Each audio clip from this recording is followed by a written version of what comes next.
So that motion carries.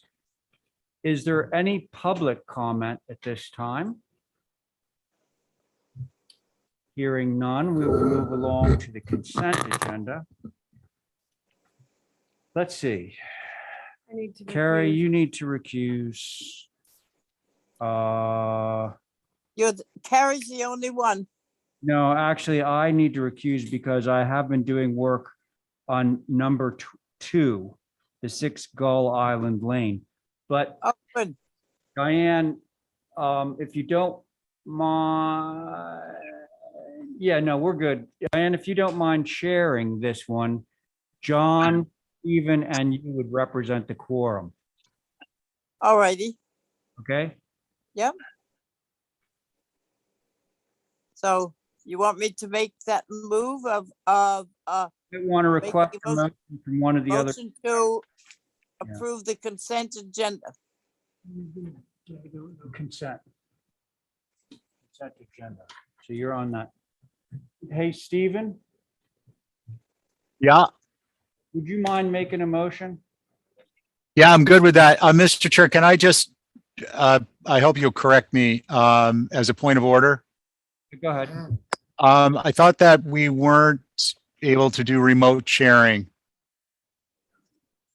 I can, if he can make the motion, I can make the motion. What, I don't understand. No, Diane, I didn't say making a motion. I'm just checking on a matter so we don't have to go back and revote things. And maybe I'm incorrect, but I thought that that's where it was left. Yeah, I thought so too. So John is actually going to chair this one because he's live. So John, Right. you're just going to chair the consent agenda. Your 2 people are Diane and Stephen, both are remote. So could you just ask for a motion to approve the consent agenda from one of those 2 people? So moved.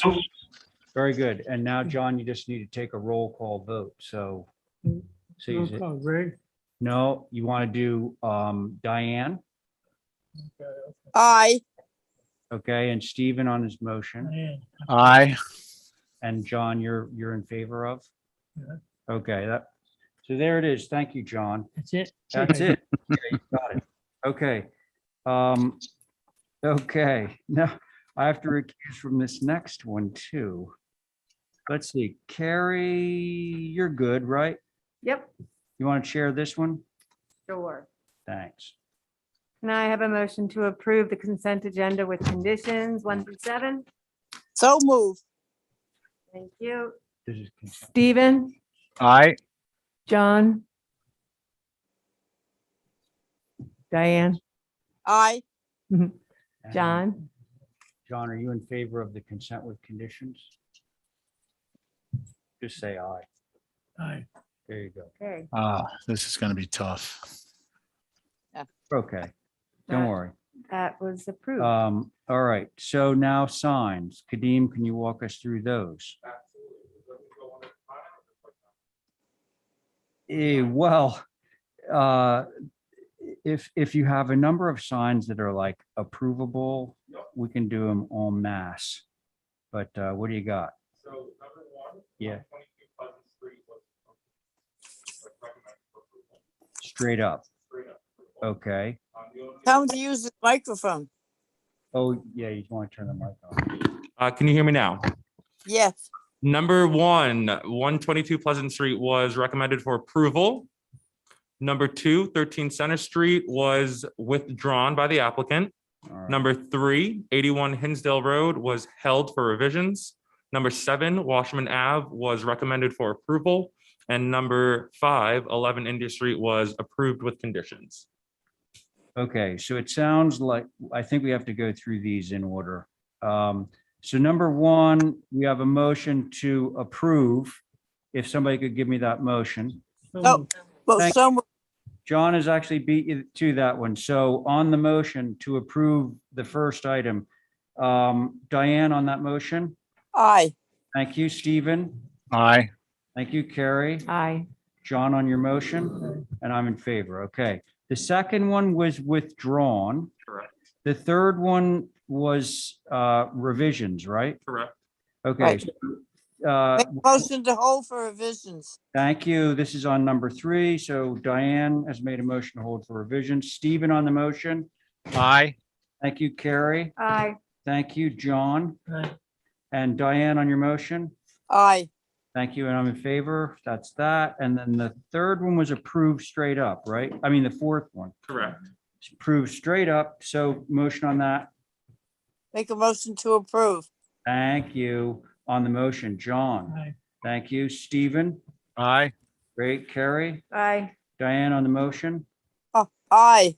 All right, that's that. And then the next one was approved with HSAB, or not HSAB, sign advisory comments, I believe. Correct. Make Okay, a motion to approve with comments from signed committee. so on the motion to approve with sign committee comments, on that Diane's motion, John? Number 5. Yep. Yes. You okay? Stephen? Aye. Thank you, Carrie. Aye. And Diane on your motion? Aye. Very good, and I'm in favor. That's the end of signs. Now things might get a little tough. Things might get a little tough because we're at old business.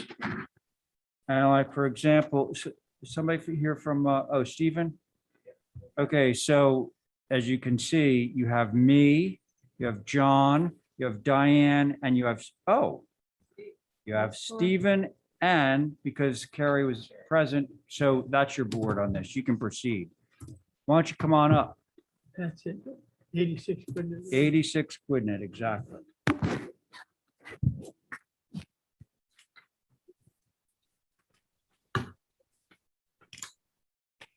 Oh, we saw this last time. Yeah, we didn't make that meeting last week and you guys went ahead and just sort of did a real quick read of it. Oh, yeah. We had a Now- communication issue. Yeah. Right, that's okay.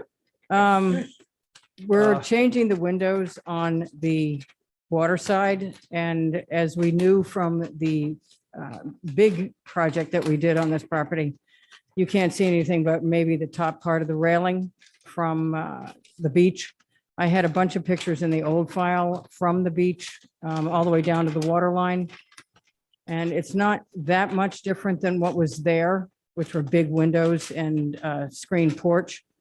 So we just like to add the 3 windows, one back, but 3 windows, and they're not really visible from anywhere. They're certainly not visible from the Quidnet side.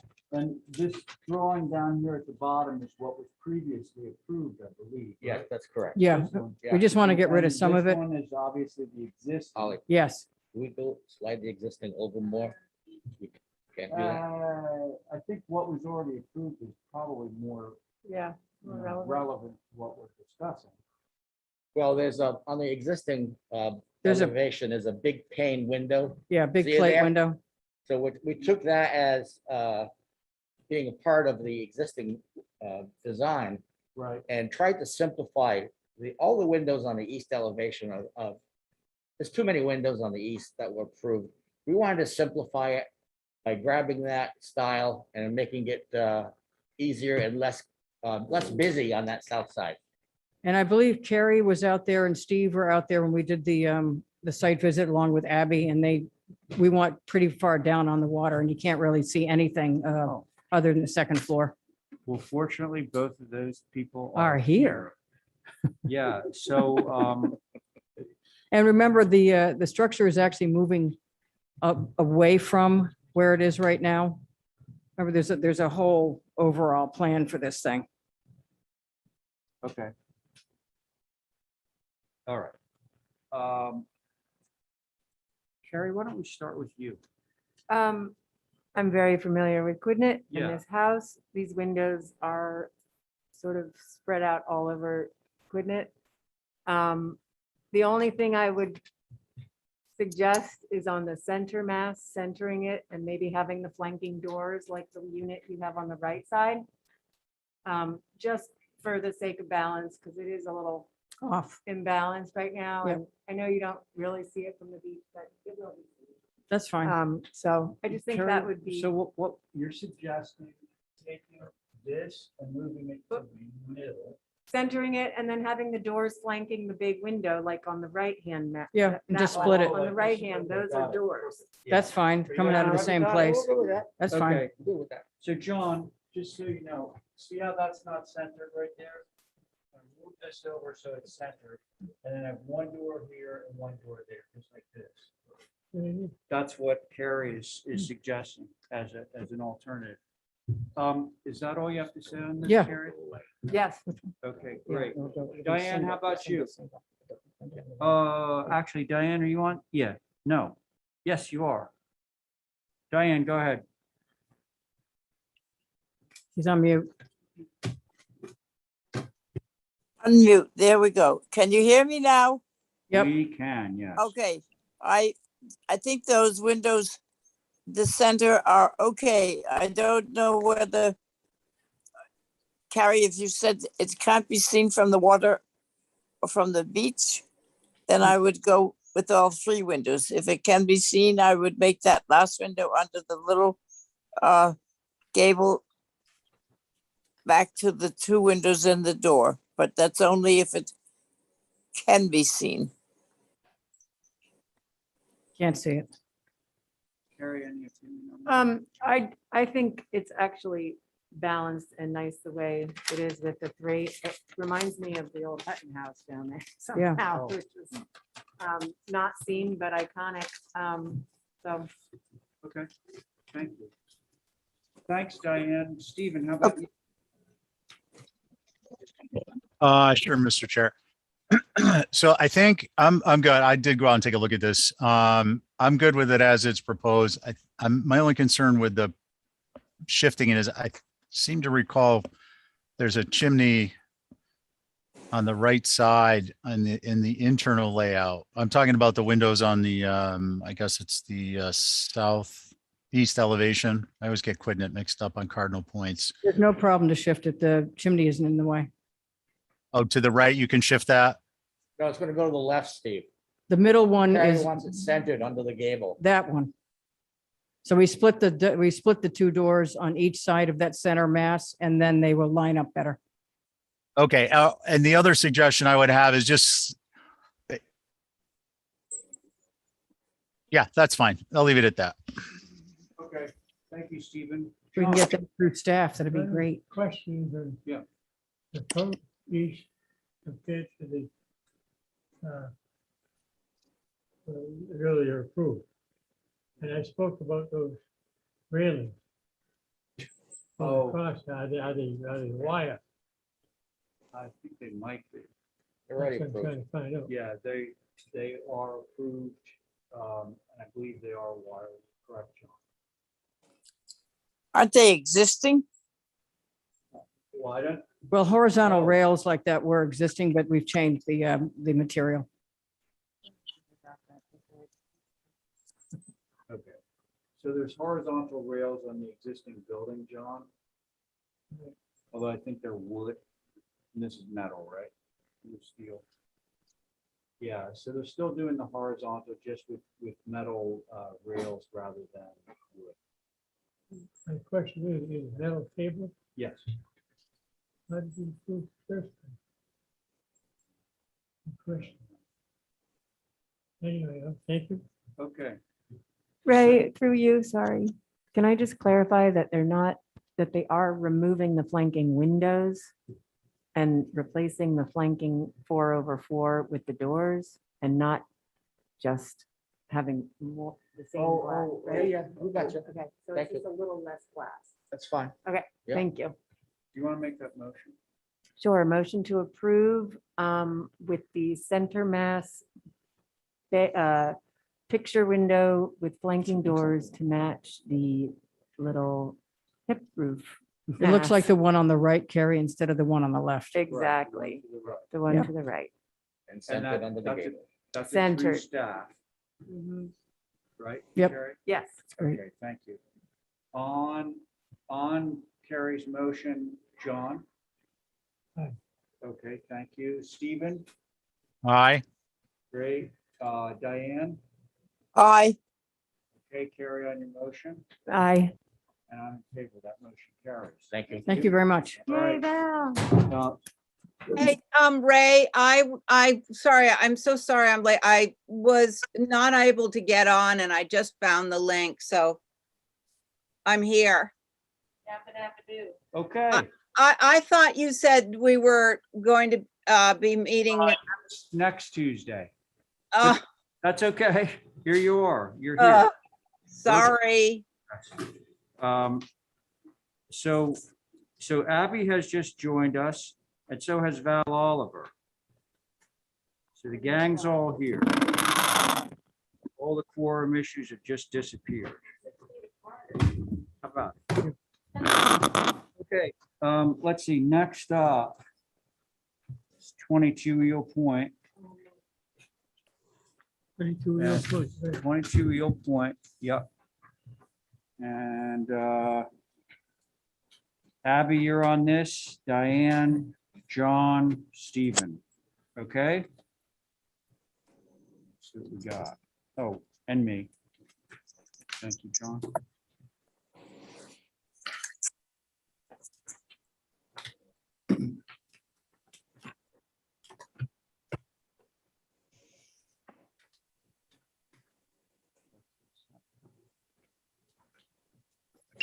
Start whenever you're ready, Mr. Chair. Yeah, why don't you go for it? All right, thank you very much. So you've seen this project twice now. One of the last things that you requested were some fairly minor architectural changes to the building, but then I think also the other question was the topography and the landscape. So we've engaged the landscape designer. We've provided a grading plan and then also a section through the property. You can see the section cut that's going through the site plan. If you look in the upper right-hand corner of that, the sheet, you will see the areas of cut and fill. And I know that there's some concern from the neighbor behind us about, quote unquote, raising the grade. And I think it's just worth pointing out that, the existing property has a slope. It goes from roughly 35, 36, I think at its highest, and it slopes down to about 32 towards the front of the lot. So, we're not looking to raise the grade by any, to raise the elevation of the first floor. In fact, if you look at that drawing, and it's kind of hard to see at this scale, but it should be a high resolution PDF, so you can actually zoom in a little bit further. You'll see that there's a red line, and then just below it, there's a dashed blue line. And what that demonstrates is that our proposed dwelling is actually, the first finished floor is actually, I think, about 6 inches lower than the existing dwelling that's on the property. And so, I've been in contact with the neighbor's representative and just wanted to point that out. You can see in the front side, you'll see that there's some fill on the front side. The truth is, if we did not, I don't think this is anybody's desire, but if we couldn't do any fill, which would be kind of unprecedented, but if we couldn't, we could still just have a set of steps going up to the front door. So the idea with just kind of leveling off the front side of it is just to have a little bit of a front yard space. We did talk with the landscape designer, and if you go back to the site plan that shows the topography, thank you, Holly. You'll see that there's a little bit of a plateau or kind of a leveling off in the front of the, I'll wait till that. Hit that refresh little icon. There you go. You'll see that on the upper left-hand corner of the front of the house. Again, just so that we're creating kind of a little bit of a level yard area. We're adding, it's about, these increments, by the way, are at 1 foot, so that they're pretty dense as opposed to 2 feet. If we wanted to pull that back in an effort to minimize the amount of, fill, we could certainly do that. It's not gonna hurt anybody, but I know that that's a big concern for the neighbors, and I know that this board in particular. And so we've gone through the great lengths to have a very specific finished floor elevation height and documented topography, both of existing and proposed. So hopefully that should allay any fears that the neighbor may or may not have. Having said that, I think if we could go to the elevations, that would be sheet A201.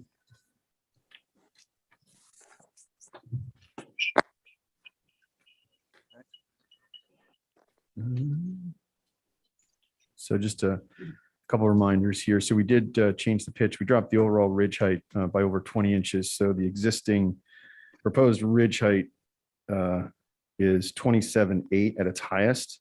The two associated ridges are roughly around 26 feet. So really the primary gable is that 27.8, and that's essentially to establish the primary mast, if you will.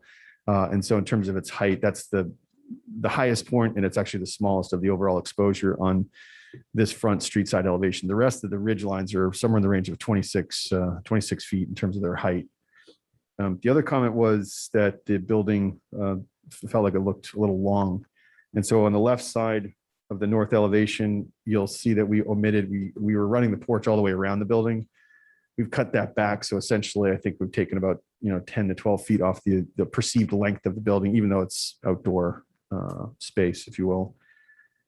The only other comment was regarding the front door, and I think there was a request to widen the trim on the front entry casing, which we've done, and then just go to a 2-panel door, which we've done as well.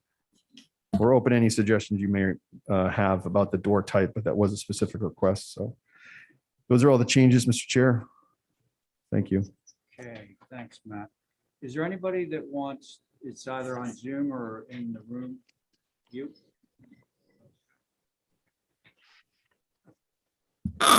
As he alluded to, the direct abutter. Oh, Linda Williams name for representing the the record, applicant, I mean, please. the abutter. Houlihan at 28 Swift Rock. He's directly above it and behind it. And he has had some difficulty with the 2 lots, I believe, to the west, which did adjust, and we'll use that term loosely, their grade and raise the houses so they could see over people in front of them towards the water. Has the same concerns. I believe you have received from staff back in June his email, and he's still concerned about the grading. He would rather see the leveling be at the lower topography line as opposed to raising it to the rear topography line, because he's looking right over the top of it. And I understand views are not necessarily within your purview, but I want you to clearly understand what's happening with the grade. I have spoken to Matt and he's explained it. I'll probably have to send this to the client, but Arthur Reed is normally representing this individual and he's in Maryland at the moment and not traveling. But he's still concerned about the grading, not so much the architecture of the house, but just the grading and raising the grade or leveling it at a higher rate instead of the lower one.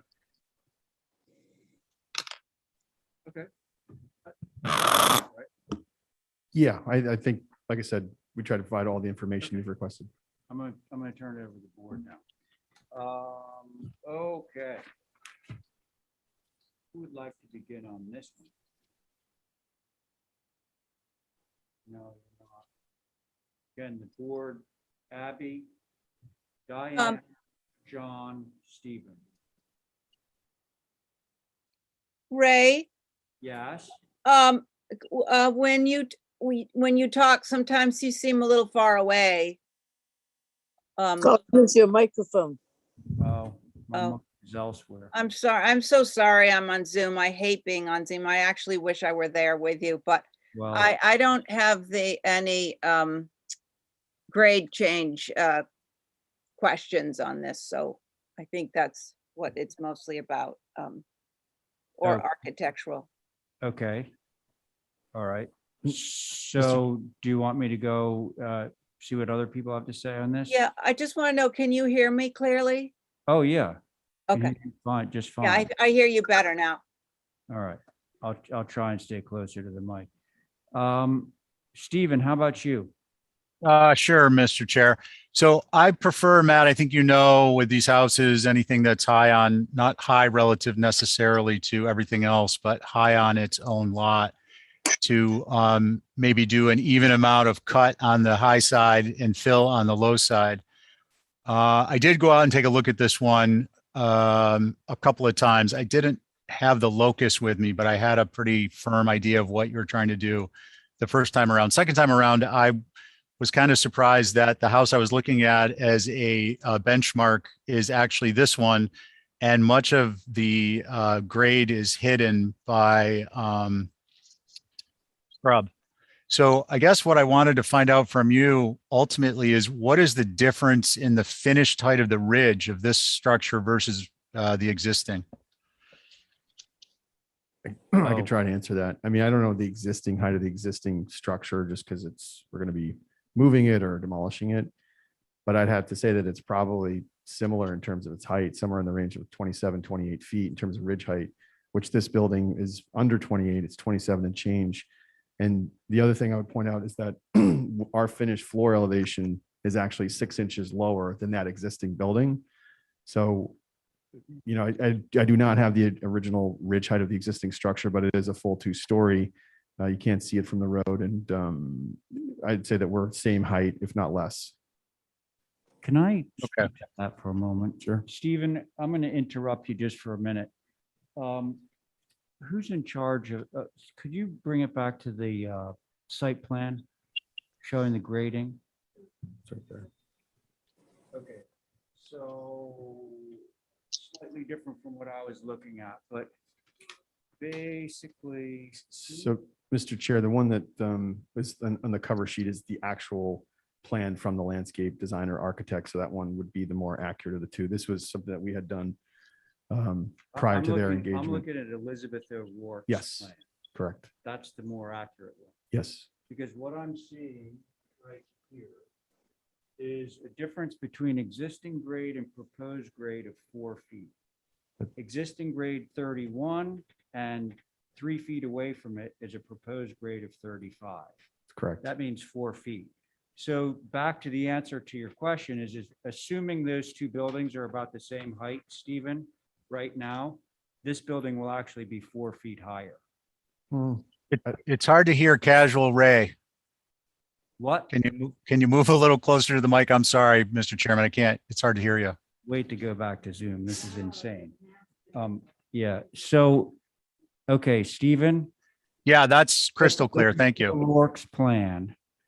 Right by the front door, there's a proposed grade of 35 sitting 2 feet away from an existing grade of 31. That, of course, is a delta of 4 feet.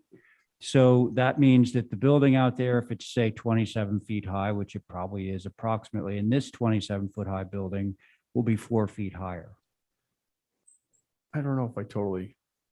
No, I On this. I Matt? get what you're saying, Mr. Chair, but from what I saw out there, it looks as though the existing structure is actually out of the ground by at least a few feet in some areas. Okay. So that's why I was looking for just a ridge height, because if Matt's saying, okay, here's the existing finished floor, then I could do the math in my head otherwise. But I got the general sense of it, and I appreciate everyone doing the math for me. Thanks. Okay. John, anything to say on this one? Anything to say on this plan? You good? Okay. Stephen, we got you. Diane? Yeah, I'm here. Okay, go ahead. I agree with what he's done on the roof. I don't understand the difference. He says it's going to be lower than the existing building, but you say it's going to be 4 feet higher. So, The grade certainly will be. yeah, Speak to how high that existing building is out of the grade.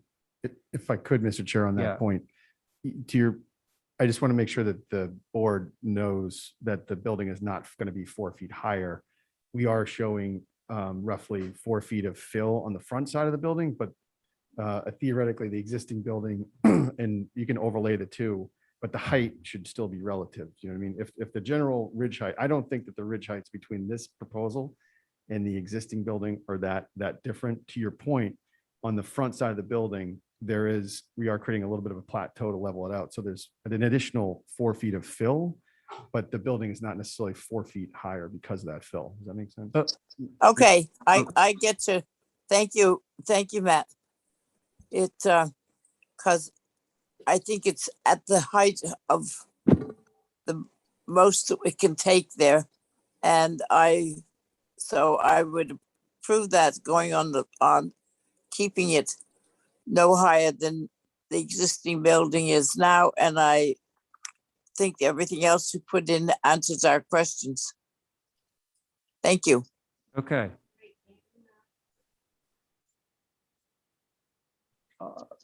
Sure, sure, but I guess before we even get to that, I would like to see more of a cut and fill arrangement like Stephen was alluding to. Yes, go ahead. Would you, and the staff out there, could you take it up 2 notches, please, and leave it there? Thank you. You mean the size? The size. There. Yeah, Okay, no, okay, you're hard to read. right.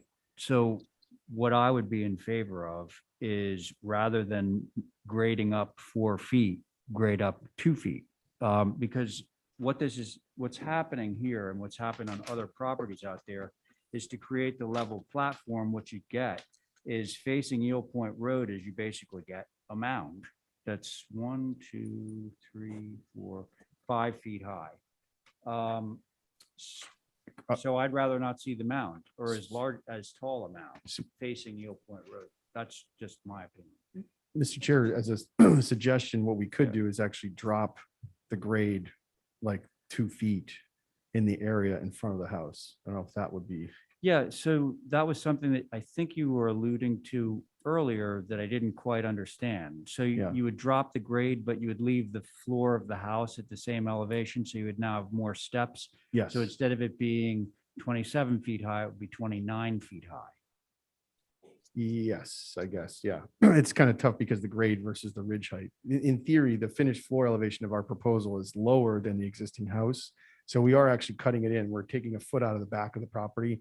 But to your point, if I could point on that screen, if that's okay. Yeah. So what I'm saying is that we don't need.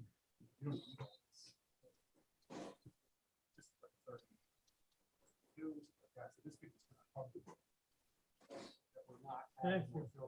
Thank you. Go back. But you understand, we could pull that back.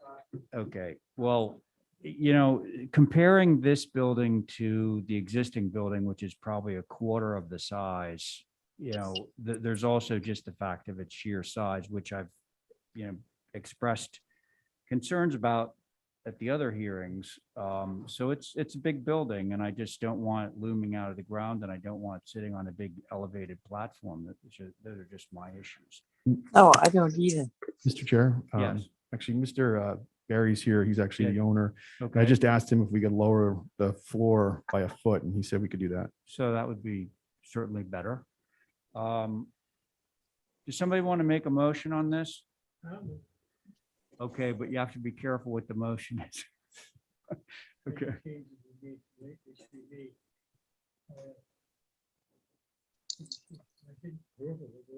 Can't hear him. Okay, they can't hear you. I think it's approvable. Okay.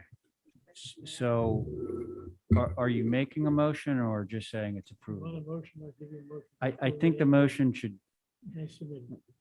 as submitted. Okay, we'll see where that goes. Okay. All right, so John has made a motion to approve as submitted. On that motion, Stephen. That'd be a no, Mr. Chairman. Okay, Abby.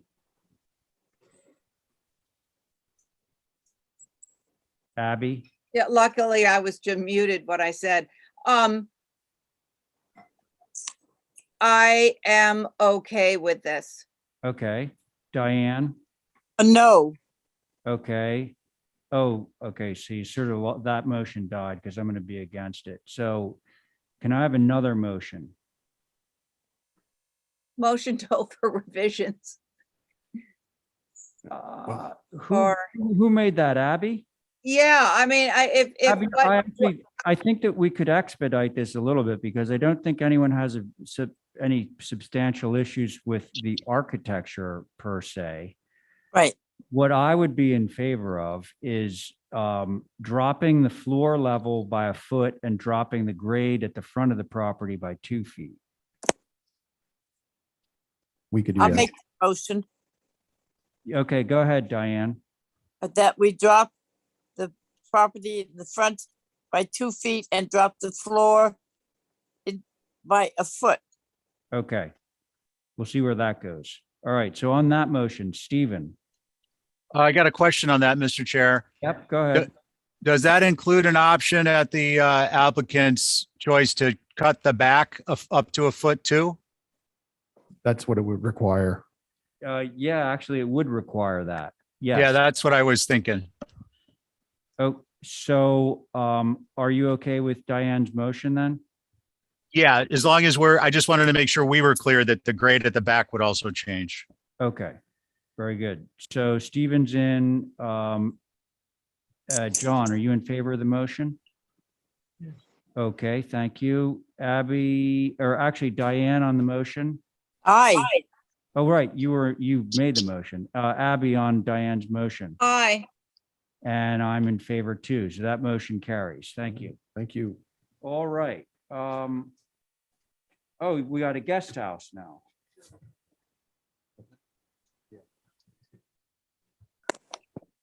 Oh, we just lowered the grade on that. We lowered the grade on the guest house? Yeah, Okay. a twofer. This is the same board, right? Is it? Yep, it is. So I'm on this one too, because I think I'm gonna come into town. I can't stand this. Oh, okay, that would be great. So you get a little bit of,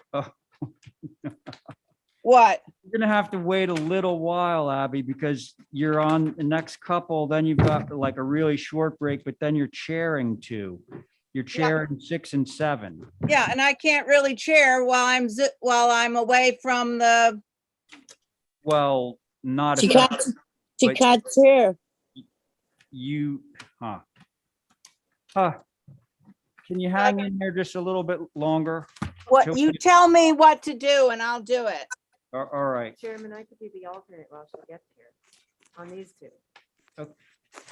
Oh, on these two. Abby, I could. Yeah, Carrie just had a fabulous idea. yeah, I heard it. I'm coming in. Yeah, okay. All right. So isn't this fun? It's great. It's great. No. It's like playing 3-dimensional chess, It's good. a little bit. Okay. I got news for you. We're not winning.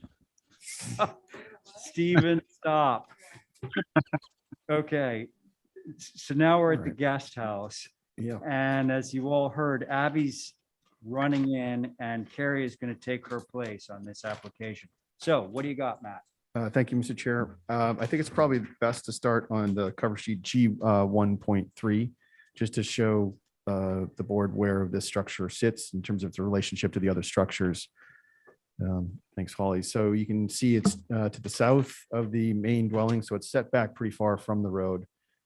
It has one side that faces on the pool, and then it's got a porch that faces towards Eel Point Road. The entry door, if you will, is on the east elevation. So we're still developing the landscape plan, but one of my goals was to have the driveway split and then have you be able to arrive at the quote unquote facade. So the front of this building would be on the east, and then the side and the back would be to the west and to the north. So if you look at drawing 1 on sheet A201, you'll see that that's the front door.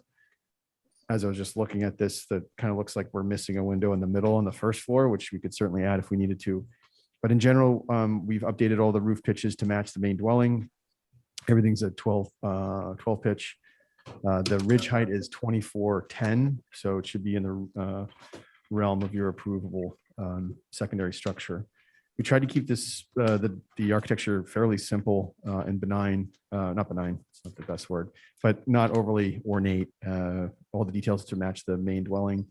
The north elevation again would face towards Eel Point Road, but again, it's probably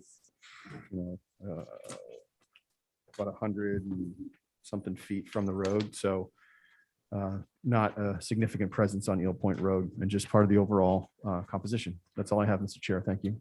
Okay, thank you. Ye- This, unlike the main house application, this doesn't have a topo plan or, Correct. yeah, That this doesn't, topo doesn't really reflect what we just reviewed. the finished floor elevation would be the same as that of the main house because we're sinking it down. It wouldn't be higher. In other words, we just dropped the main house, so this would drop corresponding. Correct. Yeah, we could say to match the main house. If that- Okay. Board members, let's hear your comments. Okay, Go ahead, Diane. uh, it's 24 feet. Just plus a little bit, right, Matt? No, it's 25 feet, really. It's 2410. 2410. Okay. Um, and that's what is going to be sitting on the topography after the main house goes in. So it won't rise or be taller than that. And on the, let's see, the east elevation, I thought, is that a stair? No, I guess it must be the south. It's the one that has sort of less windows there. I was wondering, is that because there's a staircase there going up or your, Yeah. okay. And the kitchen with the Is- mulled windows? Correct, Diane, that's there to the left of the Yeah. stair. Okay. All right, so that explains that. And the brackets, I think, are acceptable. And so at the moment, I think that it is very simple and not ornate. So it should be good. That's just, I don't know where the deck on the second floor. That faces towards Eel Point Road. But again, it's about 120 feet, I think. Well, there are other decks visible on Eel Point Road, so, and it doesn't go out extensively. So I would say at the moment, unless something hits me over the head, that I would find it okay. Okay. Thanks, Diane. Carrie, how about you? I agree with Diane, except I do think the second floor deck on that elevation, I would like to see it shingled. I think it just creates something busy where a shingled rail wall would be much better. If it is facing the road, it might be somewhat visible. It is facing the road. Yeah. Yeah, and then I prefer gable windows. Mhm. Muck it up for me, but it's not a break the deal kind of thing. Okay. Is that it? Oh, sorry, yes. Okay. Great. Thanks. John, any comments on this one? Any comments? Yeah, one of the, it's a cottage, Mhm. living cottage, Correct. and the French door should be changed, to something different, showing the front main part of the house. Oh, not the French door, the 4-light door at the entry door. We could change that, John, if you'd prefer to a 2-panel or, He says he can change that to what you would prefer. The French door is cut in half. Well, so that's a front door. Do you want less glass? Is that what you're asking for? I could make it a 2-panel door if you prefer. 2-panel door? 2-panel solid door, You okay with that? 2-panel door? solid, no glass. Okay. John's okay with that. My only comment. Thank you, The John. rest of it looks great. Okay, very good. How about you, Stephen? Thanks, Mr. Chair. It's a very charming design, I think, not overly simplistic, a little bit more on the elegant side. I do, without being ornate, I want to just verify, so the finished floor elevation of this will go down a foot also? Correct. And it would be So matched. So it'll be 34 and a half finish. The site plan on the main house indicates that the finished floor elevation for this, I think is, I think it's a little bit higher than that. maybe that's the patio area. If you zoom in, Holly, if you could, on the center of the main dwelling, there's some very light red text, and that should indicate the submitted finished floor elevation height. So it's 36.5, so it'd be 35.5. Okay, okay, thank you for the clarification. No other comments. Okay, so grade change, good. I share Carrie's concern or note about these gable end windows. They do feel a little bit cramped. Would it be possible for those to, Take a hike. I was gonna say that.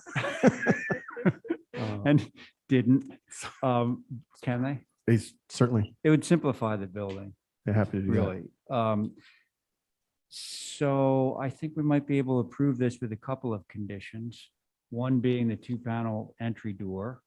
2, the drop in the finished floor from 36.5 to 35.5. Did I get that right? Correct. 3, to remove the 2 gable end windows on the east and west. Anything else? Somebody want to make that motion? So moved. Carrie got that one. So on the motion, Stephen, Aye. thank you. John, Aye. Diane, Aye. thank you. And Carrie on your motion? Aye. And I'm in favor. Motion carries.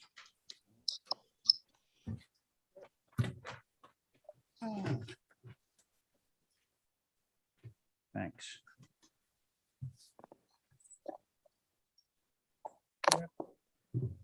Oh, garage. Okay, here we go.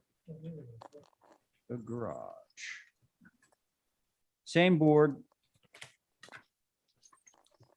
I can jump right in if you prefer, Mr. Chair. You can, All but right, thank you. not an awful lot to explain. Motion to approve. Yeah, kind of.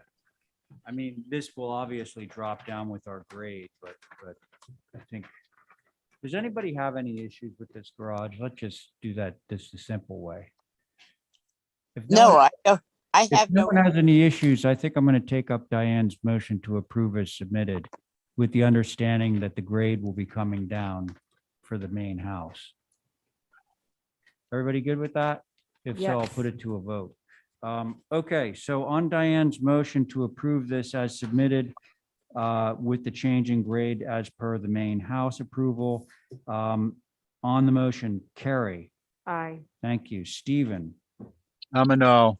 you're a no. I'm curious to find out why, but hang on a second. John on the motion. Aye. Okay, Diane on the motion. Oh, you made, aye. it. Yep. Okay, so Stephen's a no. Just curious, why, Stephen? I didn't want to, we're doing so well in terms of moving forward. I didn't want to bog this down, but I'm concerned about the grade change from the increase averaging and then the transition at the front of the garage down that slope. I think it's going to be tallish unless it's addressed in with retainage in the landscape plan. And I understand the site plan on the main house is not necessarily the hardscape plan, but I don't see a retainage proposed there. So Where would the retainage be? if it were, we would have to be parallel to the space between the house and the garage, perpendicular to the guest house, because the drop is, the existing grade at the garage is 31.2, and we're looking at bumping up the grade at the house by at least a couple of feet, if not more. So they might slope it or not. I don't know. It wasn't worth bogging us down. Oh, okay, I hear you. I think it can be resolved without retainage, honestly, but, all right, so let's see, Diane got you, carry on your motion. Was it my motion? I forget. No, it's my motion. Diane, I'm sorry, Aye. Diane on your motion. Aye. You're in favor of? Okay, great. So am I. So that means the motion carries 4 in favor, 1 opposed. Thank you. Thanks. Okay, now I believe we're at Easy Street, John. Yes, we are. We're at 26 Easy.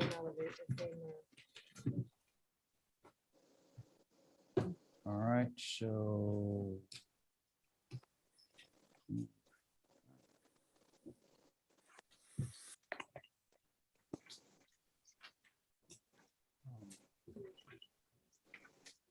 Thanks, Kadeem.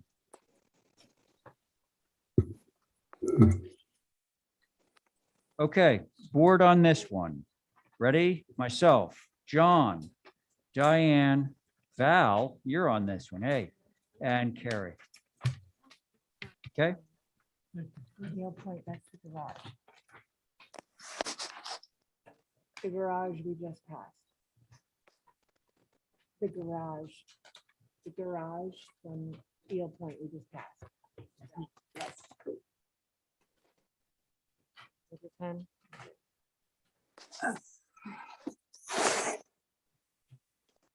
oh, yeah. Right. Thanks, John.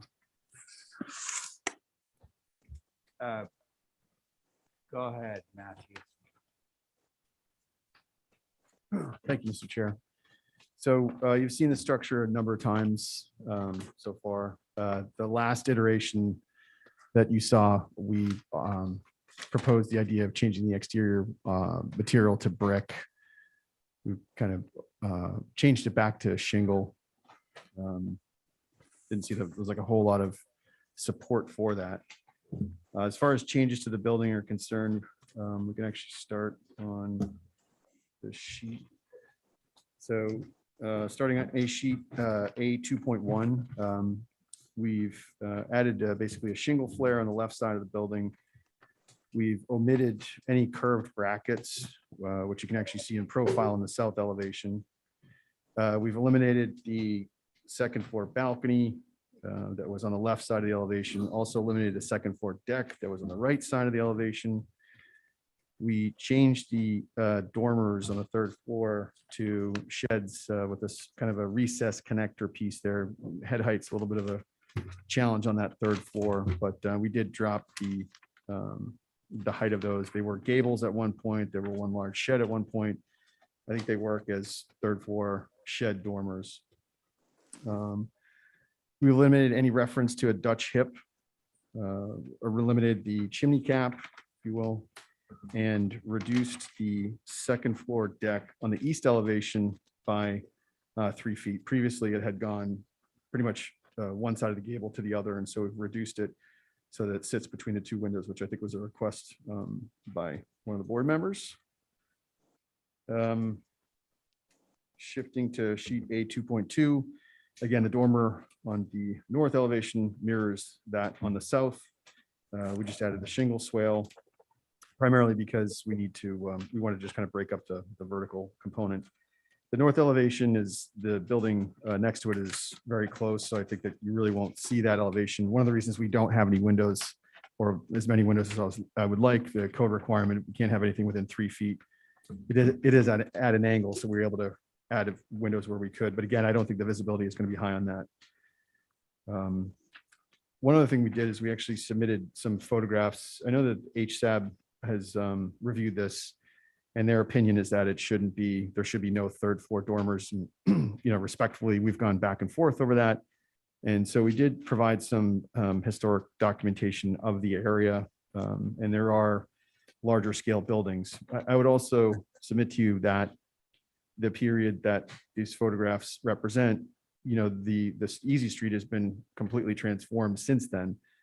But I do think that there is some relevance and some value in taking some of the historic vernacular, if you will, which was kind of simpler, down by the wharf, and integrating that into the structure. So as a general approach, we've literally removed as much ornamentation off this building as we could. We still have some that I think is important to establish scale, if you will, of the building. But again, there is precedent for buildings of this size, clearly on Easy Street, historically as well. In some cases, they were bigger. They were, bulkier structures, probably taller, definitely some third floor dormers. So I just don't think that it's unprecedented. And I think we've worked really hard to establish a building in this spot that I think complies with all the HTC regulations and the historic precedent. So with that, I look forward to the comments from the board, Mr. Chair. Thank you. Thanks, Matt. Holly. Yes, sir. So thank you, Mr. Chair. This is an infill structure, again, replacing a 1940s commercial building with a shorter stature. Building with Nantucket in mind, indicates that commercials should look like Main Street elements. Again, the balcony is still inappropriate in the Old Historic District. Appreciate the change to the shingle. It's still very tall. Last meeting, the commission commented on July 22nd that the structure was too tall, the roof walk does not work, too modern, add traditional details, simplify. And while I appreciate Matt providing the historic document or photographs, which are always appreciative, some of my favorite actually of downtown Nantucket, there are elements that are in this proposed structure that are not reflected in the very vernacular of Nantucket New York area, and especially Easy Street. HSAB took a look at this on August 2nd. They said the applicant has failed to address any of the concerns that the HDC has stated at their last meeting, which were height too tall for this very visible dominating corner lot. Eliminate the third floor entirely. Second floor balconies should not be approved anywhere downtown. There is no historical precedent. Having people on the second floor overlooking the commercial streets of town has never been a part of the character of Nantucket town, whether in the commercial section or residential. It is very important to stick with the simple style of architecture that makes downtown Nantucket special. Once these balconies are allowed, we will see many new applications for them on new or renovated town property, as we already are. They may be acceptable on the back of a specific buildings if they are not already visible. Additive massing, there should be a main mass and a subordinate mass, not two equally proportioned masses of the same height. The model for the scale of this building should be the existing structure, not the very tall 3-story building next door. We don't want two nearly identical oversized buildings right next door to each other. I will notate for the record that I did mention that the structure next door is more of an appropriate style, or not style, but structure itself, and it does comply with meeting FEMA regulations. And again, this structure would have to meet our resilient Nantucket design guidelines. And should the commission request revisions back, HSAP has asked for them if you're so inclined. Thank you, Mr. Chair. Okay. Thanks, Holly. Okay, board members. I'll go. Thank you very much, Diane. That would be great. Okay, I agree with what Hashab has said. The building is too big. It's too imposing. The two buildings or the addition to the left should be lower. There should be no roof walk. There should be nothing up on the third floor. This is a fit in Easy Street. If something was bigger on Easy Street, it was back further than I've seen pictures of. And because it was done once doesn't mean it should be done again. This should fit in with what Easy Street looks like now. And it doesn't, to me, look like this. No deck, we've asked and asked. It will be absolutely the most imposing building down there. There's nothing that competes with it. And Easy Street is not the place to start doing this. So I think that there should be nothing on the third floor. The roof walk should go, and on the left-hand side, south elevation proposed should be lower, and it should be an added on piece, not competing with the same one on the right-hand side. So for the moment, that is what I would say. Okay, thanks a lot, Diane. Carrie, you ready? Sure. I agree with Diane. I think the dormers on the front of the building are not appropriate. I think the roof walk over the gable on the front is not appropriate. I could see dormers on the rear, but I do think the building overall is too tall, and I'm not so sure about the addition of the flares. I said last time, I understand why you're doing it, but I don't think it's a typical Nantucket town detail at the roof level or the mid level. So I'm hoping. I think the historical pictures are great, but I don't see it here. The dormers that I see in the pictures are a rhythm of small gable dormers on the front of a very massive plain building. So I don't think it really fits this particular building. And I tend to agree with ASAB in the hierarchy of mass. There isn't any. So, sorry. Okay, thanks, Carrie. Val, you ready?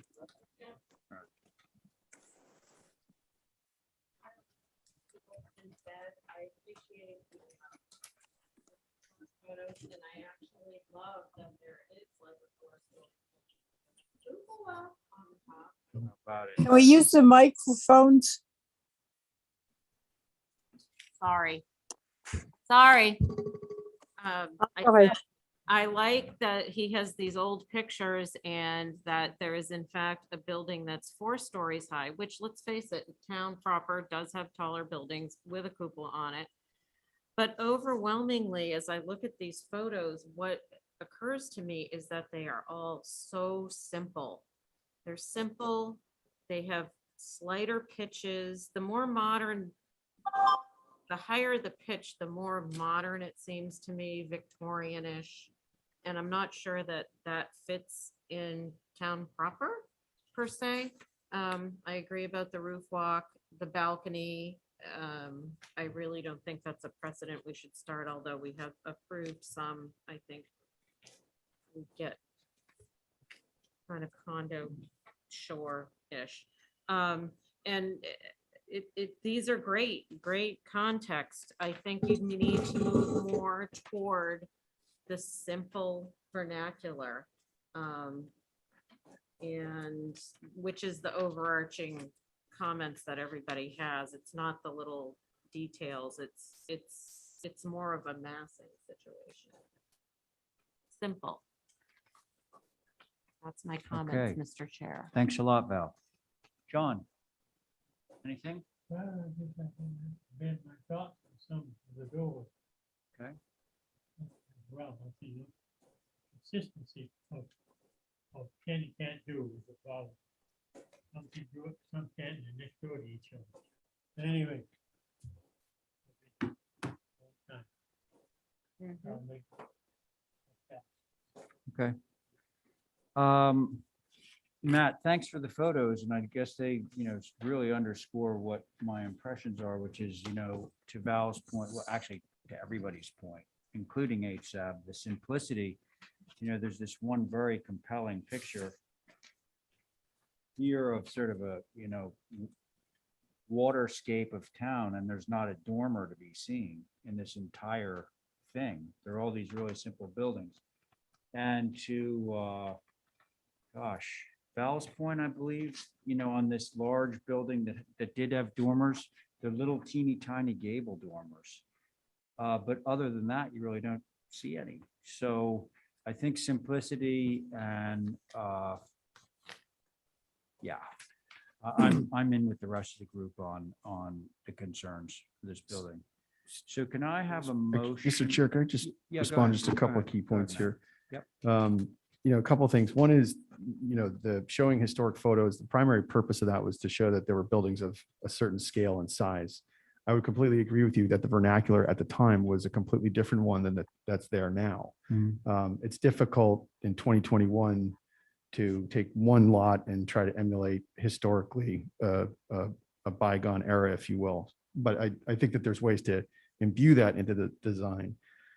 Two is in terms of the massing, the hierarchy of masses, in a context like this, and if you look around downtown Center Street, a lot of the buildings actually, they're not your typical massing schematic in that they don't actually have a significant primary and then, smaller tertiary or additive masses, if you will. If you look around downtown, you'll see that they're usually bulkier masses, if you will. So, a building like this, where it is not a big footprint, have the two intersecting gables, to me, I think offers, interest on both elevations. It's a corner lot. So, trying to step one section of this building down to a story and a half, I think it would look awkward. Can I respond to him after he's done? Yeah, I'm not sure that was what the intention of Yeah. that Okay. comment was. to step it down to a story and a half necessarily. But Gotcha. do you have more to say? There's probably more, but in the interest of time, I'll just cut it off there. Okay. Did you want to respond? So make the, Just that, 1 second, Diane. I don't think it's the overall height per se, Matt, because there definitely are buildings of this height. It's more about it as a composition.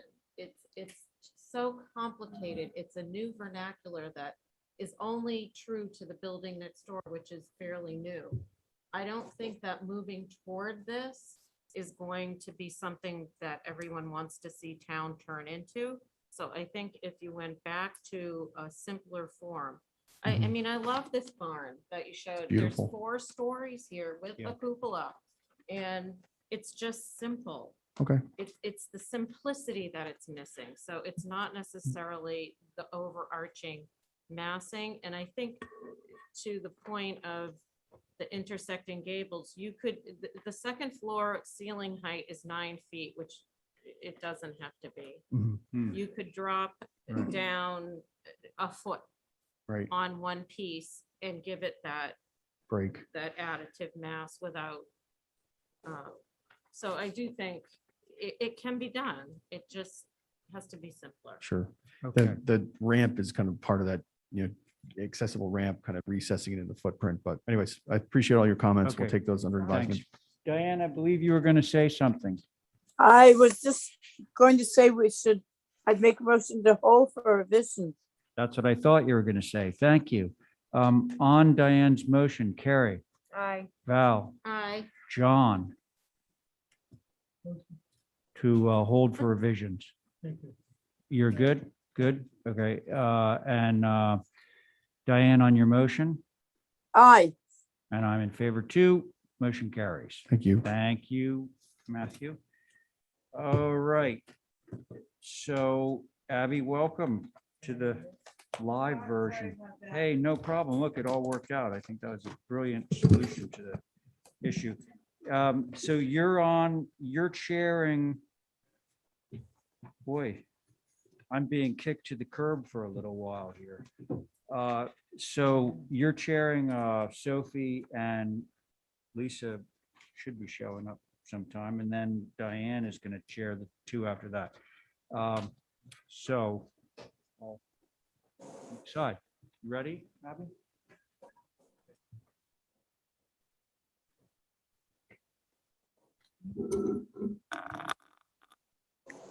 That's Sophie? Hi. Hi, didn't recognize you in your mask. No baby. I know. Congratulations. Thank you. Thanks, guys.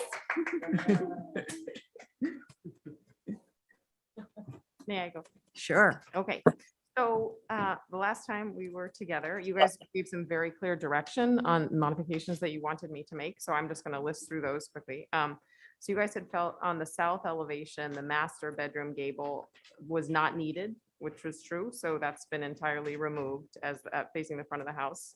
You also said that the rear lower gable for the dining room would be better just as a simple shed, so I turned that into a simple shed.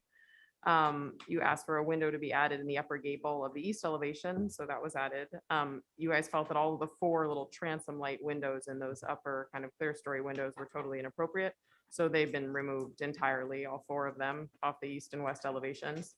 You guys suggested, to speak to the neighbors' concerns that the house was just too tall, suggested changing the roof pitch down to get it out of the main mass. And so I did that. So it had been just almost at 30 feet. It's now being proposed at 28 feet 5. And again, originally it was proposed, I think, down at like 25 feet because we had dormers in that main mass, but you guys had originally said to bring it up to a full 2 stories. You agreed with the neighbors that having the exposed foundation in any capacity, even if that's what the topos were doing, that you didn't want to see that at all. So we're proposing to bring in fill, and there would be absolutely nothing. The basement is a non-issue. There's no basement being proposed. There's also no window wells being proposed at this time. Should my client ever want window wells, we would come back and ask for them. It sits so high that no one would ever see window wells from any place of walking, but as of right now, we're not asking for any kind of basement, anything.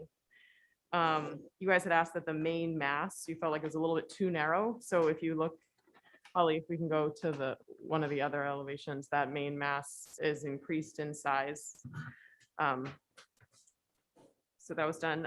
John had said a one window type facing, on this elevation we're looking at here, only one window type and no ganged windows. So that's all now one window type and there are no ganged windows. The roof line connecting the main mass over to the secondary mass, you said that you wanted to be dropped down. So that's been dropped down. The overall, Val had suggested that the overall house be pulled a bit to the south on the site plan. So we did that to also, so I pulled that down. Also, you guys had asked that the trees be surveyed. So if you look on the first page, so everywhere where you see a tree icon, that is those are the trees. There are 32 on the property. And we are proposing, and unfortunately, yes, some of the bigger, really beautiful trees are right on the top there where we're proposing. So 6 of them are in the perimeter that we are proposing to cut down. And then there's one that's pretty close to the foundation that we would absolutely try to keep, but you know, when they're that close, it's tricky. And you guys know there's 2 areas that can't be touched at all, trees or otherwise, no build on the right there, and then also on the left, but that shows the surveyor, he wasn't able to show the scale of the tree, but those are the trunks where they're located on the site. And then, you know, this most recent round, that's the list of changes, but you know, you lose the first round of changes. So I'm just going to repeat those 2, which were all changes that we made where, you know, it had an exposed stone foundation, which is no longer in any way relevant. We had removed 2 of the single-story masses. There was board and batten detailing that was removed. We removed the stone chimneys, changed the windows to 6/6s. Originally they were proposed as 2/2s. Removed all rafter tail dealing. There were second floor decks. Those have been removed. And then I did just want to speak to the overall. I understand the neighbors have very wonderfully, you know, grouped together and have a strong opposition to this house in every iteration that it's taken. And I just want to again say that if you guys look at the locust map, Holly, can we just zoom out to in terms of the size, if you guys look to the left there and you see it in green, the size of this lot relative to all of the other lot, it's extremely large. So the only that it's really comparable to is the Mueller house, which is, you know, 34 Prospect right there. The footprint that I'm proposing is on par with the Mueller lot, which is, you know, scaled appropriately. That if we looked on GIS, the Mueller house has an exposed, you know, walkout basement foundation that you can see. It's a full 2 stories with a 3rd-story attic. It has dormers on not just its salt box. So it's, you know, dormers on the 2nd floor, dormers on the 3rd floor, attic as well. So in my mind, that's the property that's actually relevant in terms of complexity of house. So while I appreciate what they're saying, we have tried at this point, you know, we've lost an entire level of why my client actually bought the land, was to be able to look down and see the open space. So I feel like we really have tried to propose something that is appropriate, and every individual request that you guys made have done it versus just making the house drastically smaller, which is, if that's what you're wanting from me, I'm hoping that you will explicitly tell me that. Oh, thanks, Sophie. Do we have neighbors? Madam Chair, I do have. Oh, so do you want to go? I do have comments. Okay, sorry. Sorry. Yeah, go ahead.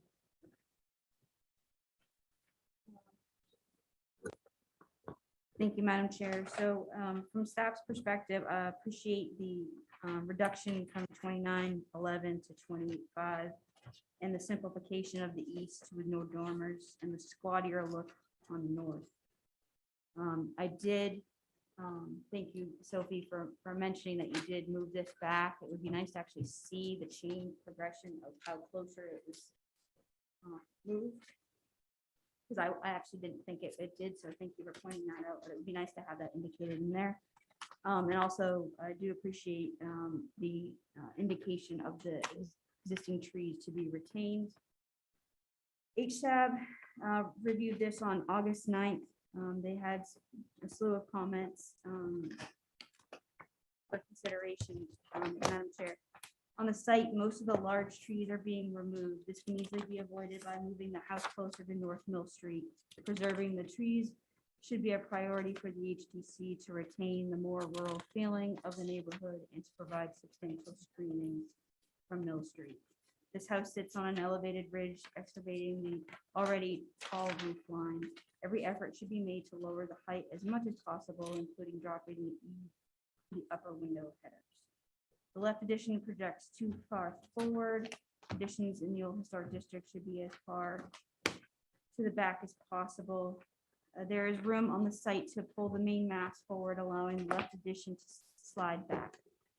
Parking areas should be on the side of the house rather than the right in front.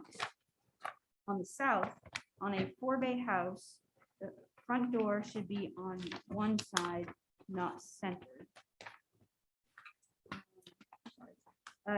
Door surround could use more detailing. The upper windows could be spread out more.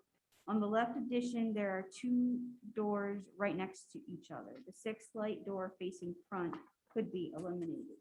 The chimney detail is unusual. The main mast benefits from the soffit overhang, but the side addition should have a simpler detail. This house should have corner boards, or does practically every other house in the Old Historic District. My apologies. North windows should align and relate between the floors. The French doors will be visible from Mill Street and should be changed to a single door. On the west, the shed dormer sides should be pulled in tighter to the windows. The dormer eave should drop down to the window headers, separate mold windows. Madam Chair, those are their comments. Thank you. Thank you, Holly. Would you like to go? Can you state your name? Sure. My name is Henry Mueller. I live at 11 North Mill Street with my wife, Geraldine Brewer. 11 North Mill used to be 34 Prospect Street, earlier referenced as the Mueller House. The map is a little bit out of date, by the way, and I'd be happy to address that later. But first, I wanted to say I represent several abutters, my family and my wife. My family still owns 3 North Mill. Joan Taylor and Bill Wilmot, really representing Joan in some of the details of my comments, and Christine and Nate Woodman, who are all indeed abutters to this house. But there are about 9 or 10 visual abutters on Mill Street and North Mill Street, some of whom are here with us tonight. I'd like to express our thanks to the HDC, the HSAB, and the Jay Hanley and the Sophie Metz. And Sophie, congratulations. Now, that's a tough act to follow. But let me just, a few points to make.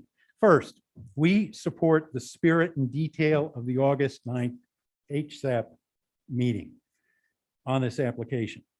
Joan Taylor attended that meeting, and she came away encouraged with a variety of the topics. But the net was simpler, less tall, and less fenestration. Second, ASAP did address the big trees, as you just heard, that would come down due to this plan, and they are the big ones. They are the largest ones. So siting does come into play. Siting is within the HDC purview, as is height. But perhaps this siting can shift a bit closer to North Mill and be achieved in a more traditional manner, as some of the details from the ASAP meeting would indicate. You know, from a perspective of from the neighbors, we want to get this right. We want to take the time to get it right. And really looking at the next plan in some detail, we've asked for, and we appreciate the tree survey, but we'd like to see a landscaping survey. That has been requested before. That's important to understand and to be able to look at and to sort of take off some of the hard edges of just drawings, to be able to see it in the context of a good landscaping plan. And perhaps height poles to look at like 26 and 28 feet, so we know what we're dealing with. To close, this is a really choice lot. We're aware of that. It's also a very difficult lot to design for. We should take the time to get it right that go through this process, landscaping, height poles, and taking very seriously the details that ASAP proposed. I think we'll get to a better outcome. Thank you very much. Thank you. And are there any other neighbors that would like to talk on this? Different.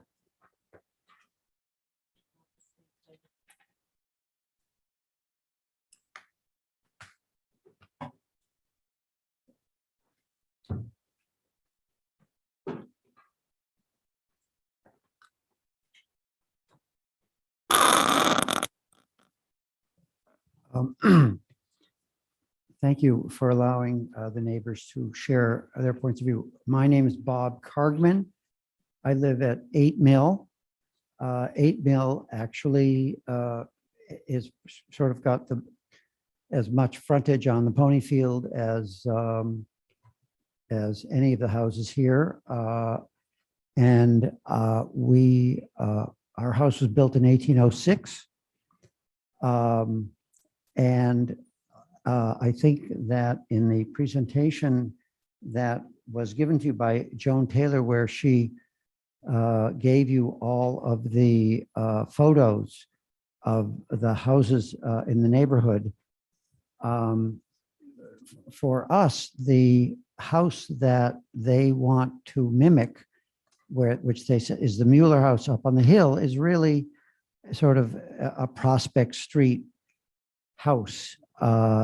Because this house is so, the proposed house is so imposing, where, you know, the pony field, we spent a lot of money encouraging the land bank to come and keep these resources and this quaint Quaker village feeling in place for the applicant to say, well, we think, you know, we look like the Mueller house on the hill.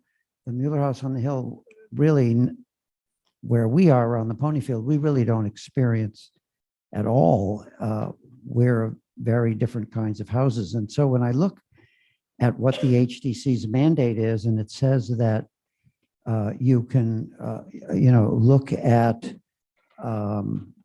you have a right to exceed the bylaw with regard to dimensions. What strikes me is that the house should be dimensioned in accordance with the houses in the Mill Street neighborhood. And we have sort of the subsidiary parts of the house are back from the street. You know, you don't have a massing along the street. All the houses sort of run backwards. So all I'm saying is I think that you have the authority to require the dimensions that fit with the character of the land, and you have the authority to make sure that the house sits best in the natural setting. And I don't think that this proposal, as it's done, does any of that. And I hope that you use the authority you have in this very unique neighborhood that we've all been trying to preserve it. Thank you. Thank you.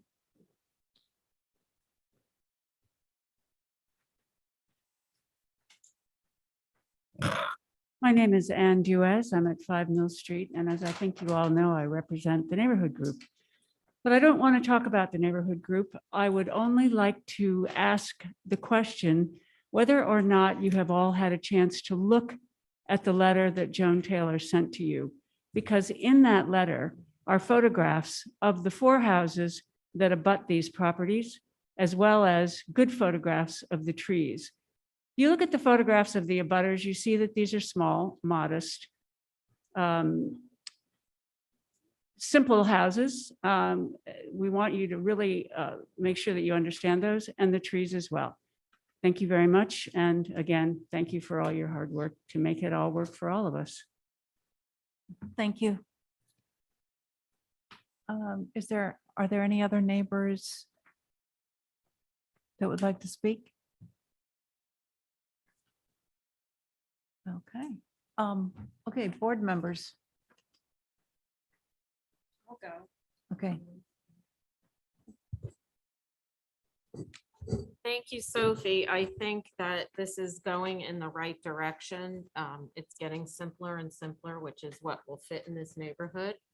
I think the statement that the houses are small and, small stature is not completely correct. The Mueller house is a prime example of just a plain old Quaker style box, which the middle of your house is. I think what's working against you is the shape of the footprint.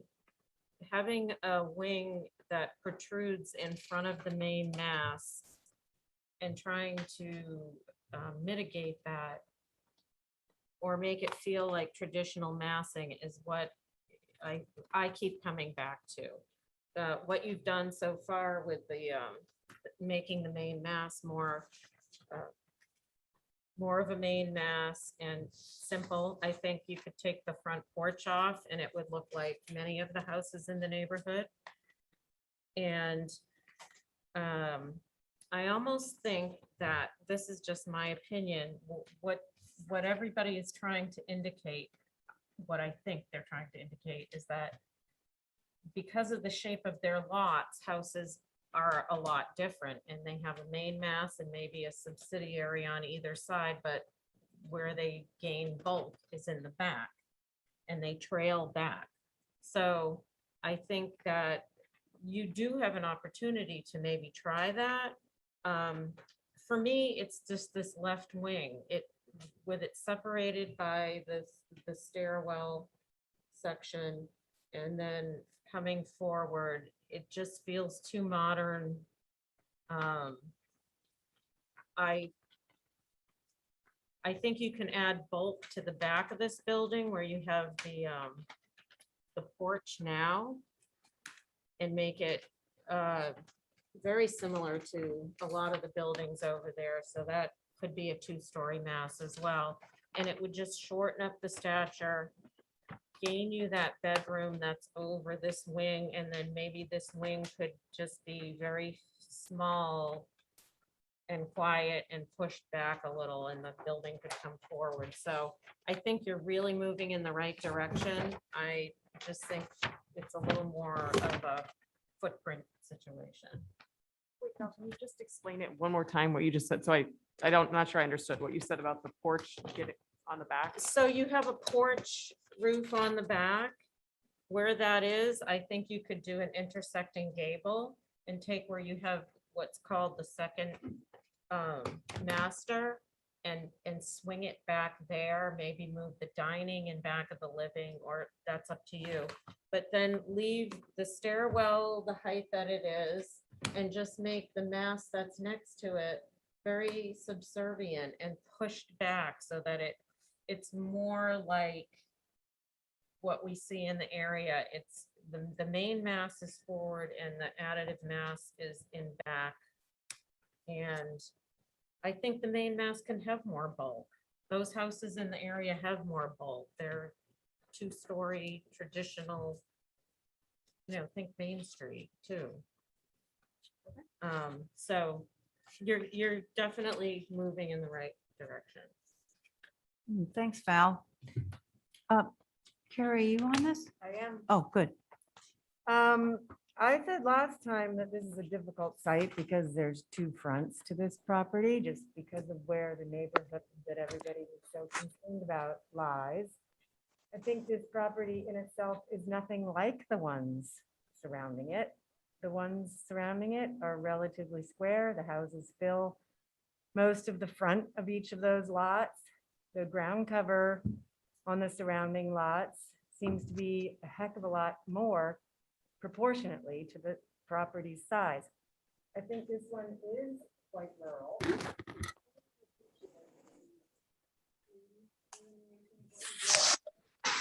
Lost you.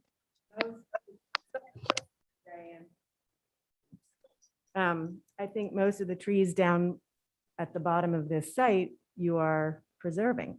And I think that's half of the neighborhood's issue, is to not lose the trees. I think the siting of this could be the mitigating factor to the massing. I do think the right, whichever way you're looking at it, the right or the left, but that one wing that's coming off, I think we need to address the neighborhood down below more than we need to worry about the front of this building, because the front of this building, I feel, is more private.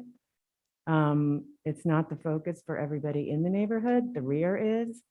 And simplifying just that right wing, when you're looking at the rear elevation, the gable coming off of it creates a complexity that's not typical, that a simple line of roofs going across is more typical. I think, in fact, somebody's here from number 5 Mill Street, and that house has a main mass in front and 2 wings that go off both sides. And I think that is what this is close to doing. And that's an historic building, I think. So I sort of tend to disagree with Val, and sorry, about the moving back down towards where those trees are, unless you pull the house way up. And I don't think that's appropriate either. So I really think working on that one mass, simplifying it from the rear view is, I think, what's called for. Thanks, Carrie. Can I go next? Yes, please, Diane. All right. What I would like to contemplate if we see this site is to whether the whole building could come south more, so that you don't cut down the 6 biggest trees all in one swoop to get that in. I would like to see that done, or perhaps even switching the way that the building is and going up and down the hill rather than going across, which puts it at the focal point. Or there's another suggestion I had, is to take the left wing and put it behind where that deck is and down behind the building altogether. So you have a very simple front and the rest goes down the hill, which takes into consideration the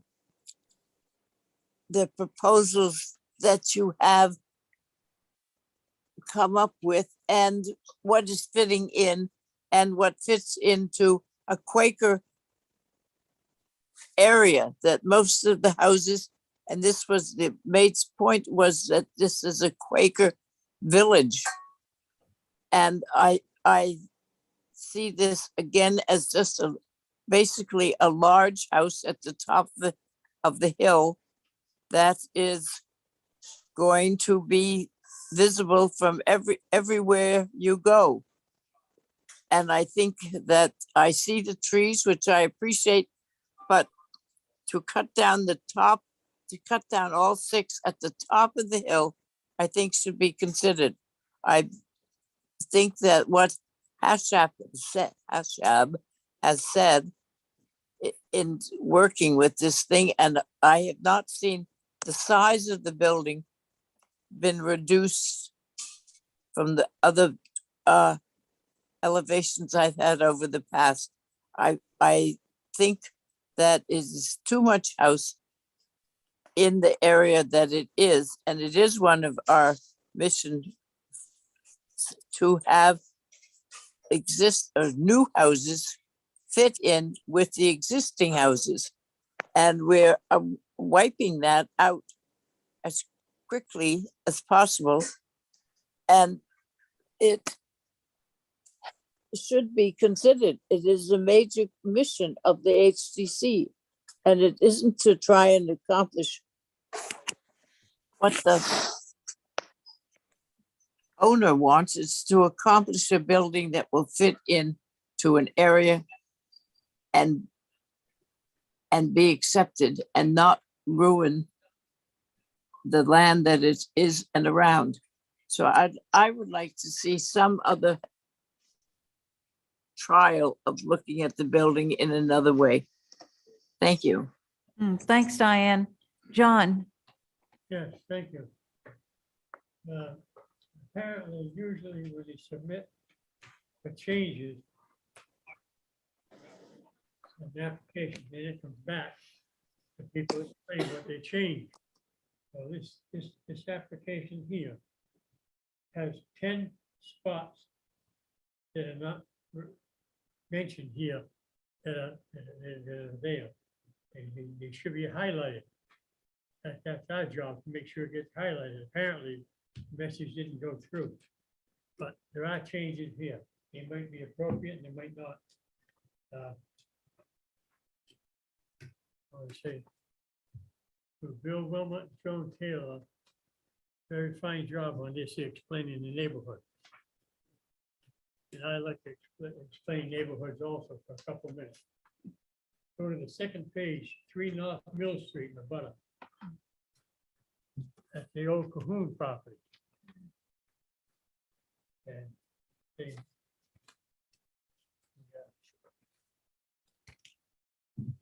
trying to say, it's not my job to find out what changes were made. They're supposed to have been highlighted, and they weren't. And none of these are highlighted. They're down here from previous. It's not there. I had to circle all this stuff. I think, John, she My job to do that. probably, But anyway, the couple of changes here. Was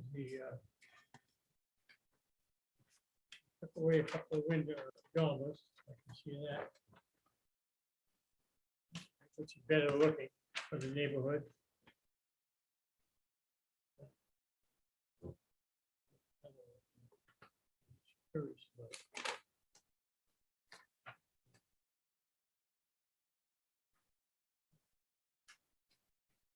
Took away two dramas, which should not have been approved in the first place. Those are my comments, Chairperson. thank you, John. I just find all of our rules and regulations were not adhered to in this application. I think the reason she did it the way she did it is because there were so many changes, it would be nothing but circles. I think that she did it the way she,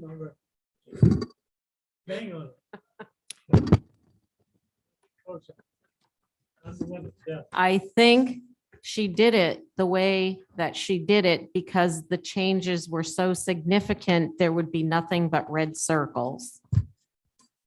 Okay, thanks, Diane. And so I myself find that, so I was reading Daybreak this morning, and there was actually on Mill Hill, there's a nature walk.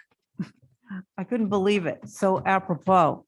But and it was because of the different types of trees in the neighborhood that they were going to take this walk, and please wear masks. And I just thought, oh my gosh, here it is. But I agree with my board members that on the south, the additive massing is awfully complicated. And I think if you were to simplify that and make it less competing with the main mass, which I think is fine, Sophie. I think that the main mass is really reading well and appropriate for the neighborhood. And I am sorry to see that those trees are going. I was looking up from Mill Street the other day, and it's a lot of it is about losing the trees, and I'm so sad about that. So anything you can do to keep that natural landscape, I think would really help this project. Do I hear a motion for revisions or anything at all? I make a motion to hold for revisions. Very well. Val, on your motion? Aye. Diane? Aye. John, revisions? Are you in favor of Hold for revisions? revisions. The motion is to hold for revisions. Yes. Carrie? Aye. And I as well. Thank you. Thank you, guys.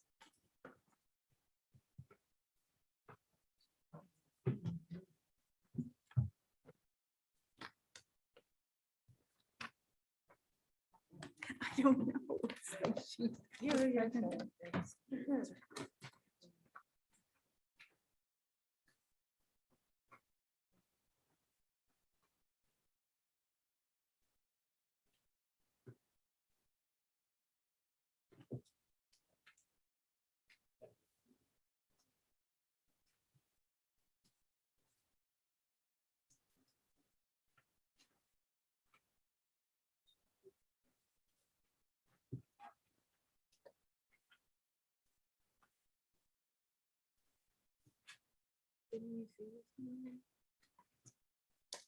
I think I might need an alternate, Abby, because Jesse Dutra's not here. Isn't this almost, this is almost a, Hmm? I think- so, who is the, is Steve there? He was there. He was an alternate. Steve, do you want to, can you weigh in on this? I will. Okay, great.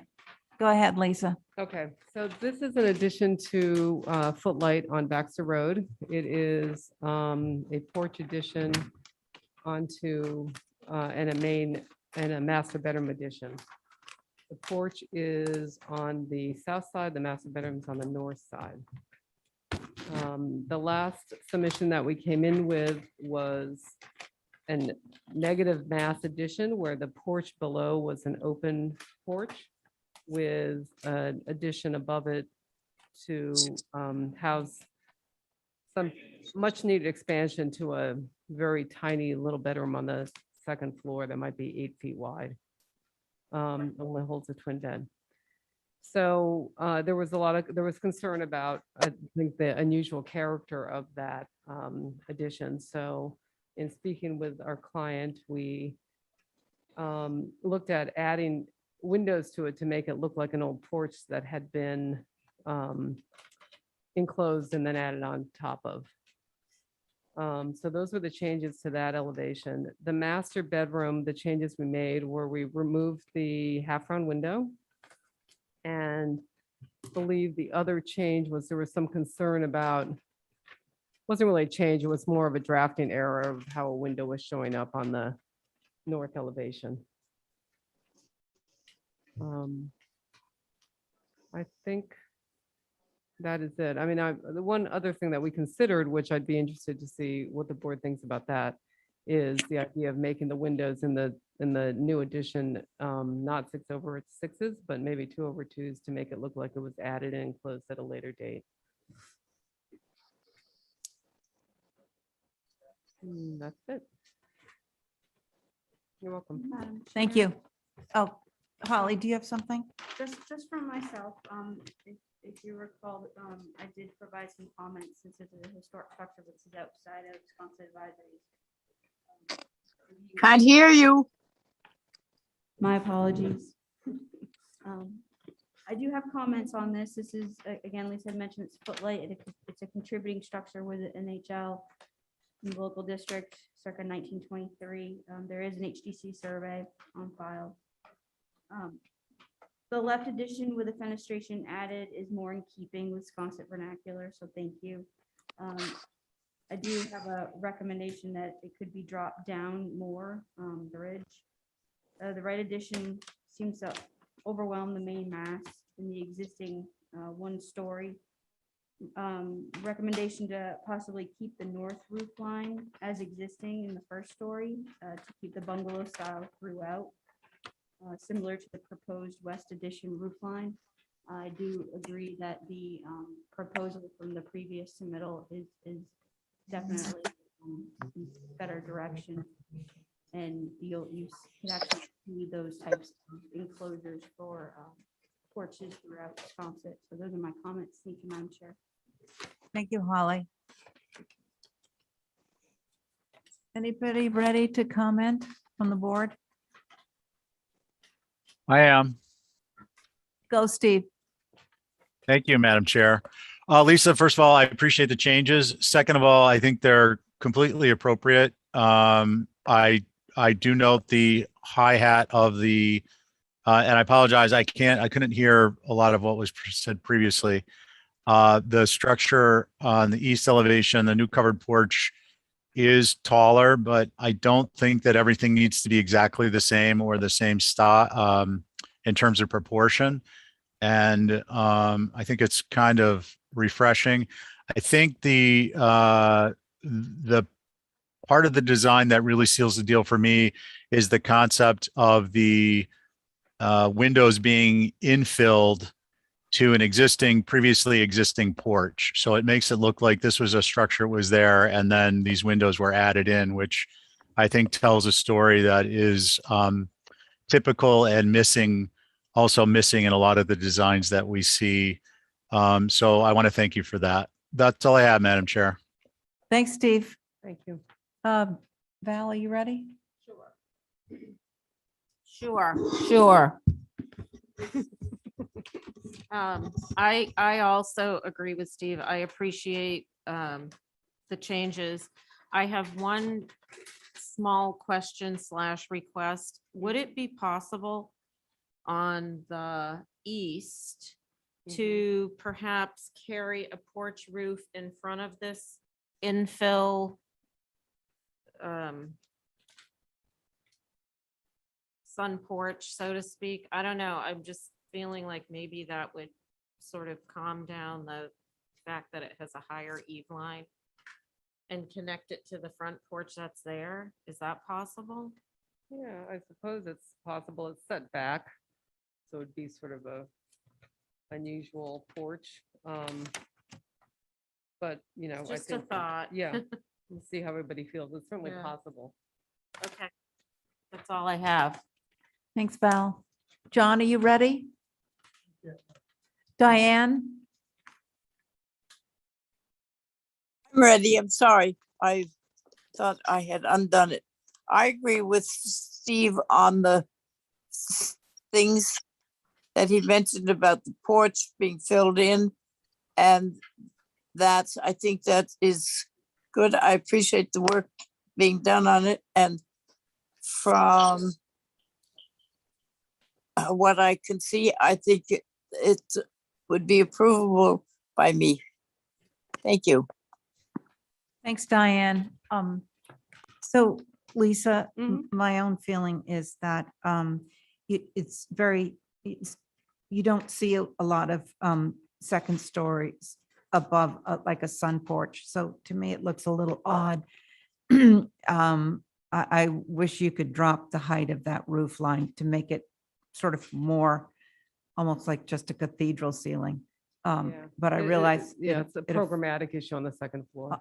Right, and on the back too, those would make those dormers really fun.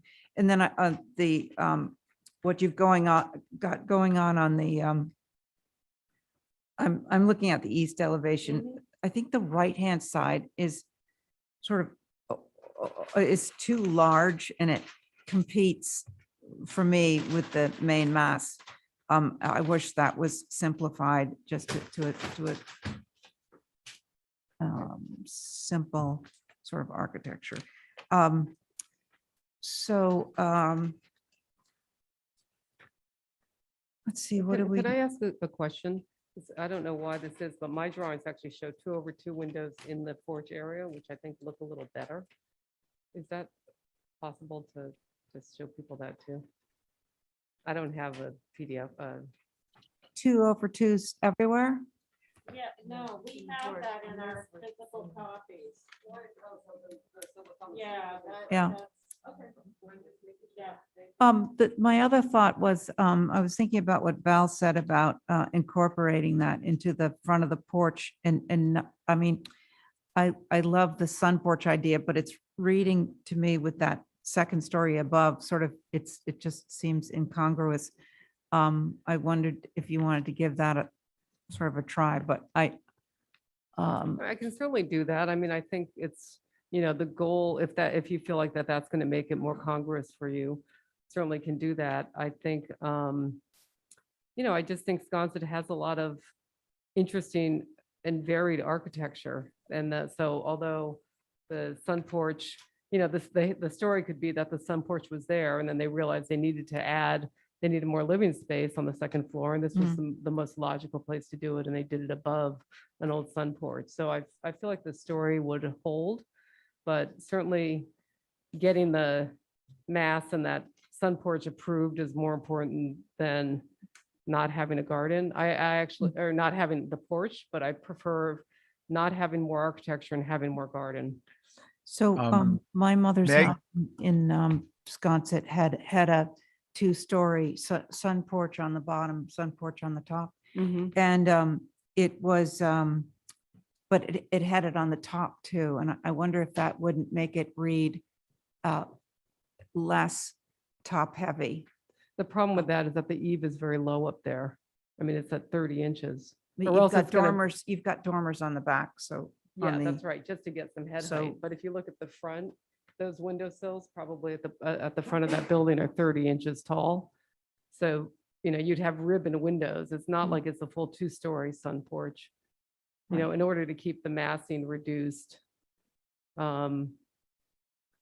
You know, we could have certainly made it taller and wider and raised the roof even more, but to me, the other story that you could say is that this house, before the porch was added, had an eave height of that height, and then they added the porch and that got rid of the exposed eave. So I felt like the eave height had justification in terms of, you know, how the building could have developed. Okay. Can I get Madam Chair, can I get a clarification on what it is Val had asked about? Val's comment was for a change. I wasn't quite sure I caught that. So I think it was incorporating the front porch to go into up. the left-hand side. Okay, I'm going to make a motion to approve as submitted. This roof came down. From the front.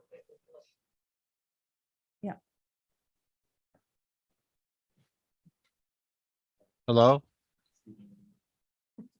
Oh, I'm sorry.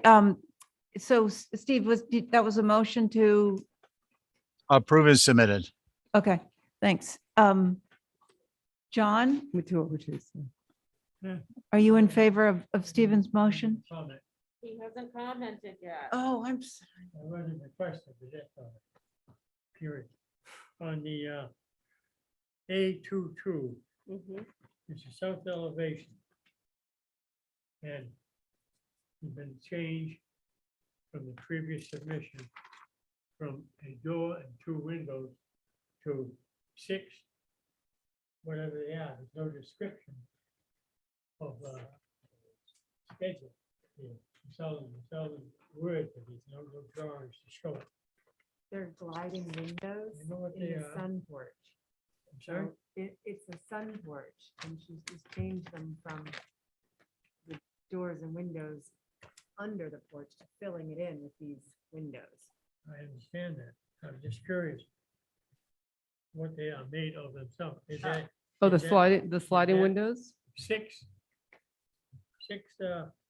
double hung windows? No, they're sliders. They're like, the idea was there's a lot of I know house. the slide, but my question, who's gonna answer the question? I'm trying to. Lisa's answering. So, Lisa, did you have anything on this? Oh, so the idea with these is there's a house on Baxter. I'm trying to remember the number. But it has these 2/2 very thin sliding panels to enclose the porch. So they're going to be made out of wood. yeah, they're replacements. I agree with that. I can see that. But point, is it a 2/2 light separate? Yes, Each one is 2/2. Separate 2/2, Yeah, No, or is it solid? That's the he's question. asking, you want to know if they're double hung, is that what you're asking? Right? No, I'm asking, there are 6 windows here that were changed, yes, okay? that's right. You look on A22, all right? And on the right side was a previously submitted compared to the original. On the right side, Mm-hmm. right in the middle, on the right side, right there. Now, you have 3 windows there, right? Down below it. Could he speak into the mic, please?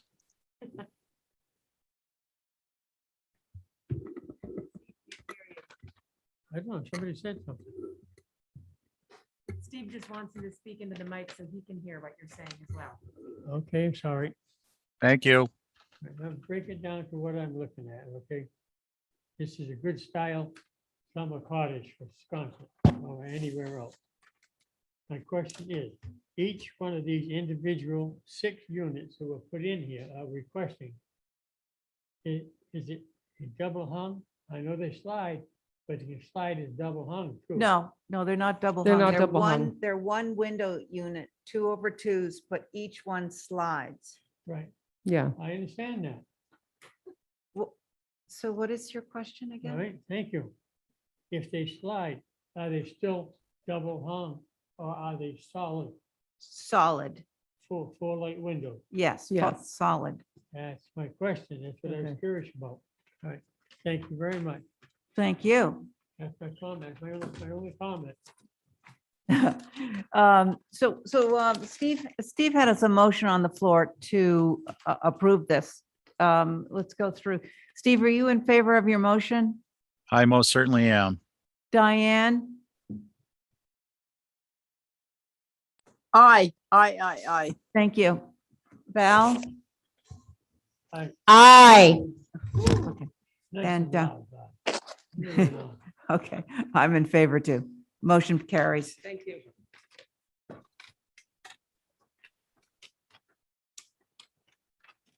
Oh, this one is. Hey, Diane. Diane. Yes, Off of the next two. I am, That's the one we just did. Did you say? No, I wasn't on it. Oh, I don't think. Ray, did you want me? Yeah, I'm just, you're chairing the next two. I just wanted to let you know. You probably already knew that, but I just want to tell you. Okay, Okay, all right. Yeah, maybe John. this is 47 Warren's Landing.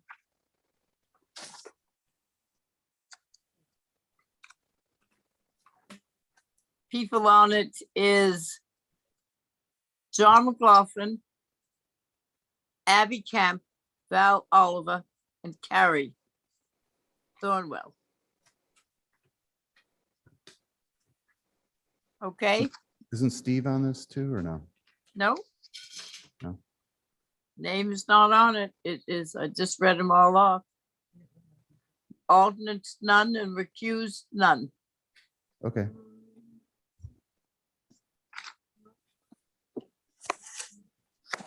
Okay.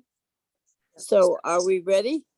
Yeah, so this is for a pool. You approved the residence, you approved the cabana, you reviewed the pool, but there was a question about the lack of landscape shown on the plan. So we've shown some of the landscape. We've included more photos, also included some context photos so you could see our lot, and you could see the lot to the north, which has a pool, and the lot to the east, which also has a pool. The two photos in the bottom left are the entrance to our property, and our house is essentially going on top of where that cottage is, and the pool is going behind that. Okay, So really what you're looking at is an updated site plan. The driveway wasn't shown on the last plan either, so there was some confusion about parking. And you can see in the aerial, the existing driveway, which is essentially being maintained in the current location. okay. All right. Then if that's it, let's get talking to the board and see what they have to say. We would start with Abby. Sorry. Sorry, this is for a pool? Correct. You've already Um, approved the house Yeah, and the pool cabana. okay. Yeah, right where the cursor is. And if you look at where the house is, you can see the shaded area. That's where the existing cottage is. And if you look at the photos in the left, lower left, that's the building that is shaded in the site plan, just to give you some context. And the photographs are taken from where it's most visible into the property, which we plan on adding some landscape at the top of the driveway. And then we'll be vegetating the western property line. Okay, And there'll be a pool cover, no fence. Pool equipment's behind the cabana. But sorry, the screening on to the left of the pool, what kind of screening is that? It looks pretty Wide open. exposed. I'm afraid of seeing the pool from, Where are you talking, where the cursor is? well, on the left-hand side to the left of the pool. All of that vegetation, what is that? It's just going to be a mixture of, I don't know the Latin names of all the plants, but they're going to be mixing grasses and some evergreens. I mean, we don't want it to feel like it's priveted in. They're just looking, we know that in order to get a pool approval, we'll need to have lack of visibility in perpetuity. Right. It just seems very exposed for me. I'd like to Yeah, hear it what is. somebody else has to say. all righty. Carrie? Yes. I'm looking at the photos, the street views of the existing dwelling, and on the left, you can see there's a huge hedgerow of evergreen, what are they? Leyland cypress, are those staying? Yeah, those are the larger And- plants that are shown on the plan along Warren's Landing Road. If you just scoot to the right, yeah, I- exactly, there's. I think those. that's gonna block a lot of the view, as well as the new house will block a lot of the view. But that just needs to continue around the corner of this property, so you're really not seeing it on the street and along the line. And it seems like it is back in this area from the photo. So if all of that stays, I think that this really will be not visible from the street. Yeah, on the site plan, along Warren's Landing, the larger plants, that represents what's existing. We plan on doubling the thickness of that and then running that along the western property line. You might get an oblique view into there, but we're, even with a 3-foot grass, the way that this is elevated, you're not going to see a pool. I tend to believe you. On the big photo, the satellite photo, there's a big pool to the right of this one. That's correct. And it seems like it's probably pretty much in line where yours is. And I've never seen that pool. Yeah, that's So I correct. think that's a good gauge to think about when you can't see the pool that exists, and this one is very similarly located. Yeah, if you look at the aerial, the brown patch that's up there is essentially where the pool's going, and you're going to the right, you do see there's another pool on another lot that is exposed to Warren's Landing Road, but you don't even notice it until you look at an aerial. Yeah, that one. And then the one behind it, which is to the north, that's actually off of Eel Point Road. So clearly you don't see that one. Okay. Carrie, Yes. finished? All right, thank you. Val? We'll obviously put our caveat in, but Mm. I do think, just as a personal note, there is way too much hardscaping.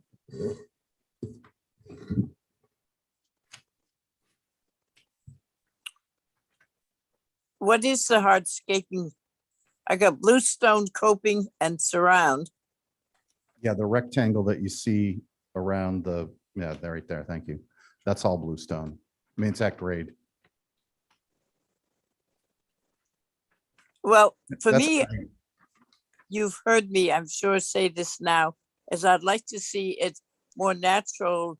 They put in there, Warren's Landing is not town, and it shouldn't be so squared off everywhere.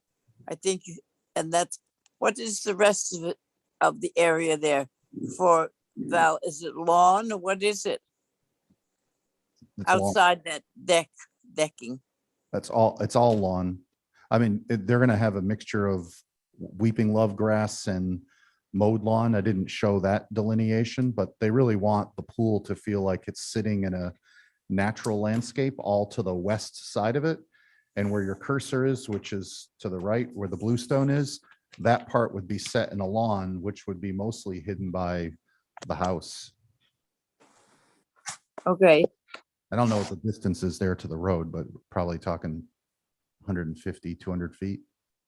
yeah, and you have to look through the house, the new house going. So, and our caveat covers it pretty well. Val, have you got anything else you want to ask him? No, I just feel like it looks as big as the new house, and for me, that's just a lot in a very rural area. What they is the create size a of the lot. pool? What is the size of the pool? I don't remember off the top of my head. You have to go look at the next page. It might be 18 by 46, maybe. 18 by 44, yeah.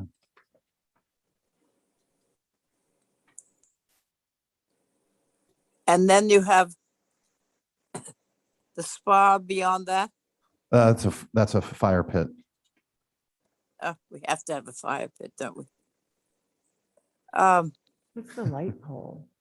Is that a flagpole or a light?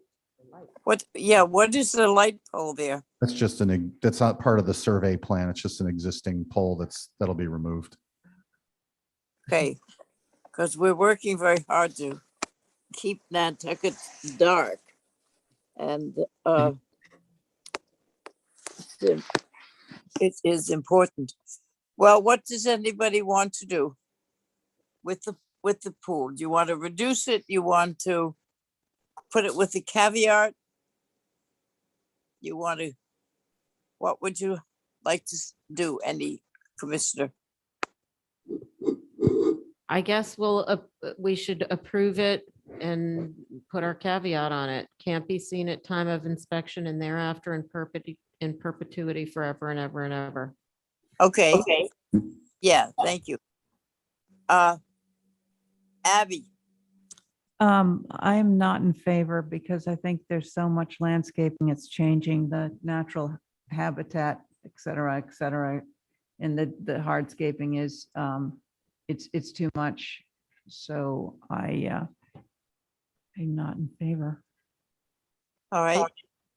Carrie, Aye. Val, Aye. okay, so that is I have a- 1, 2, 3. John, Oh, okay. All right, I have a comment. Well, only one question. Does this okay, pool have a roll up? Yes, Does anybody know? yes. Everybody shaking their head. It has a cover, John. Yeah, no fence. Thank you. so what, are you a yay or a nay?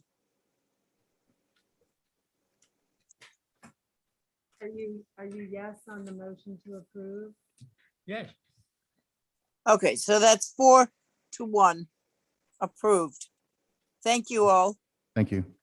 Thank you, thank you. Now the next one is 8 Bank Street with Angus. And that is the same board we had. That is me, McGoffin, Camp, and Thornwell.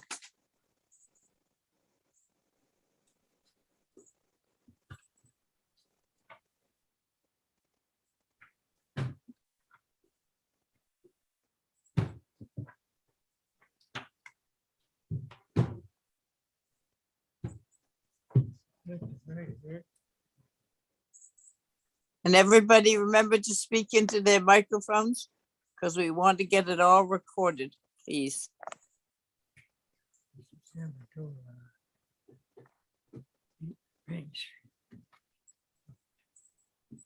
Is Angus there? Good evening, Madam Chair. I'm here. Good, good, Angus. Begin. So what you're looking at is a revised plan. When this was first seen, there was concern about the height in this particular location. And the area of the roof and the height that was closest to the intersection of Mid Gully and Beach Street and Bank Street, all at the corner there. I removed a third of the roof mass. So instead of trying to buy an inch here and a foot there, I removed a third of the roof. And the board was still looking for a slight reduction. And so what this plan is showing is the remaining 2/3 dropping a foot to 20 feet. Okay. And all of the fenestration dropping accordingly so that everything would stay in proportion. There are quite a few slides to this presentation, but these are the elevations showing the change. So you can see to the left in this picture, the mass that was taken away and the rest that's there, it's dropping. Right, so you've gone from 21 feet, which I think it was, right? Down to 20. It's down to 20 feet. Yeah. There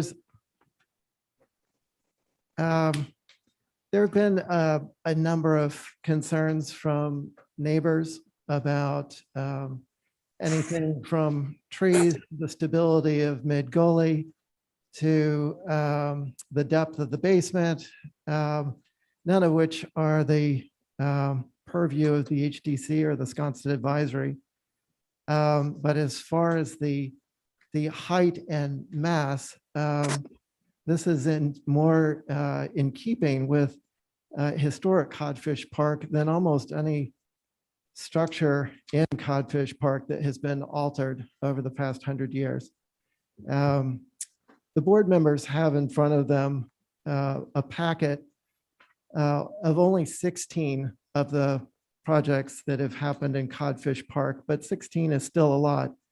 You have a stack of about 218 pages of documentation of many one-story buildings being altered to two-story getting extra dormers and balconies, all of which really don't address the history of Codfish Park.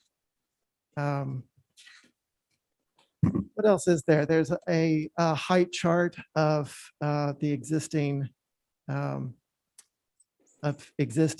and recent Codfish Park houses, and where this application is 1, 2, 3, up to 4 feet lower than other houses in Codfish Park. It also has the bank behind it, whereas the other houses are closer to the water and create more of an impact about blocking the vista of the water. I know there are going to be other concerns that I'm not mentioning now, but I'm happy to address any of them as we go through the meeting. Thank you. Okay, thank you, thank you. Are we ready to begin on the thing? Madam Chair, Yes, so are we good? this is Holly. We do Yeah. have Sconset advisory comments from August 2nd. We also do have a letter from the public that just. Okay, you got to speak into the We mic. also received comment from an abutter we just received before the meeting that I can read into the record. Yep. But as far as sponsored advisory comments and staff comments, I appreciate the reduction in the height by 1 foot. I do think that it would be helpful to see the existing structure's elevation along with proposed to clearly understand the change to the structure in the neighborhood. Sponsor advisory took a look at this on August 2nd. There were quite a few public comments in that Zoom meeting, which seems to be notated here. Overall, their comments understands that this is a change. This is a lovely change, charming and in keeping with Codfish Park. So unlike a lot of more modern buildings that have been allowed to be built down there, if possible to bring it down even more, that would be great. I believe you will probably hear same comments from the abutters that were in attendance from that meeting. The letter that we received this afternoon at 4:55, unfortunately, this comes from Joe Topham. He would have been here, but he has to quarantine. So with that, he's including some photographs, which I believe has been passed out by Kadeem. Did you pass this out? Yeah. Oh, yes. So you all have a copy of this. My apologies, Madam Chair, there is no digital copy for you to see it at this present time, but he has included photos from the SAB meeting from July 19th showing the ridge correctly with the ridge poles, but the proposed ridge line from the SAB meeting on August 2nd has been lowered quite significantly.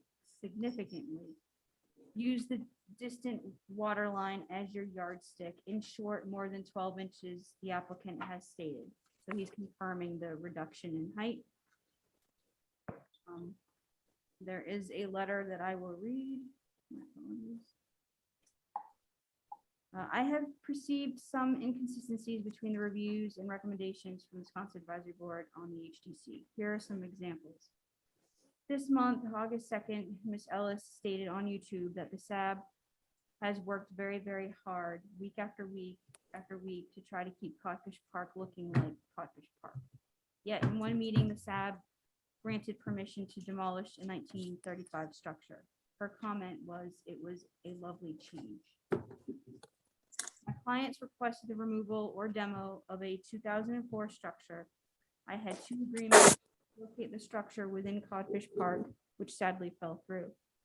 Then was told by the SAB to look into the temporary removal of the footbridge, which would have caused a significant disturbance to Codfish Park, as well as great delay of money, along with cutting tree limbs flanking Main Street in hopes to save 2,000. It required me to attend 3 meetings with SAB. Again, 1 session to demo a 1935 structure. Ms. Backus stated, this is not an addition, this is a rebuild. The application needs to be modified. June 2021, I requested that an 1850 barn be relocated from 28 Main to Bunker Hill Road, to which we were going to reuse the structure to leave the existing framing exposed. SAB X-rated me, in the application in totality.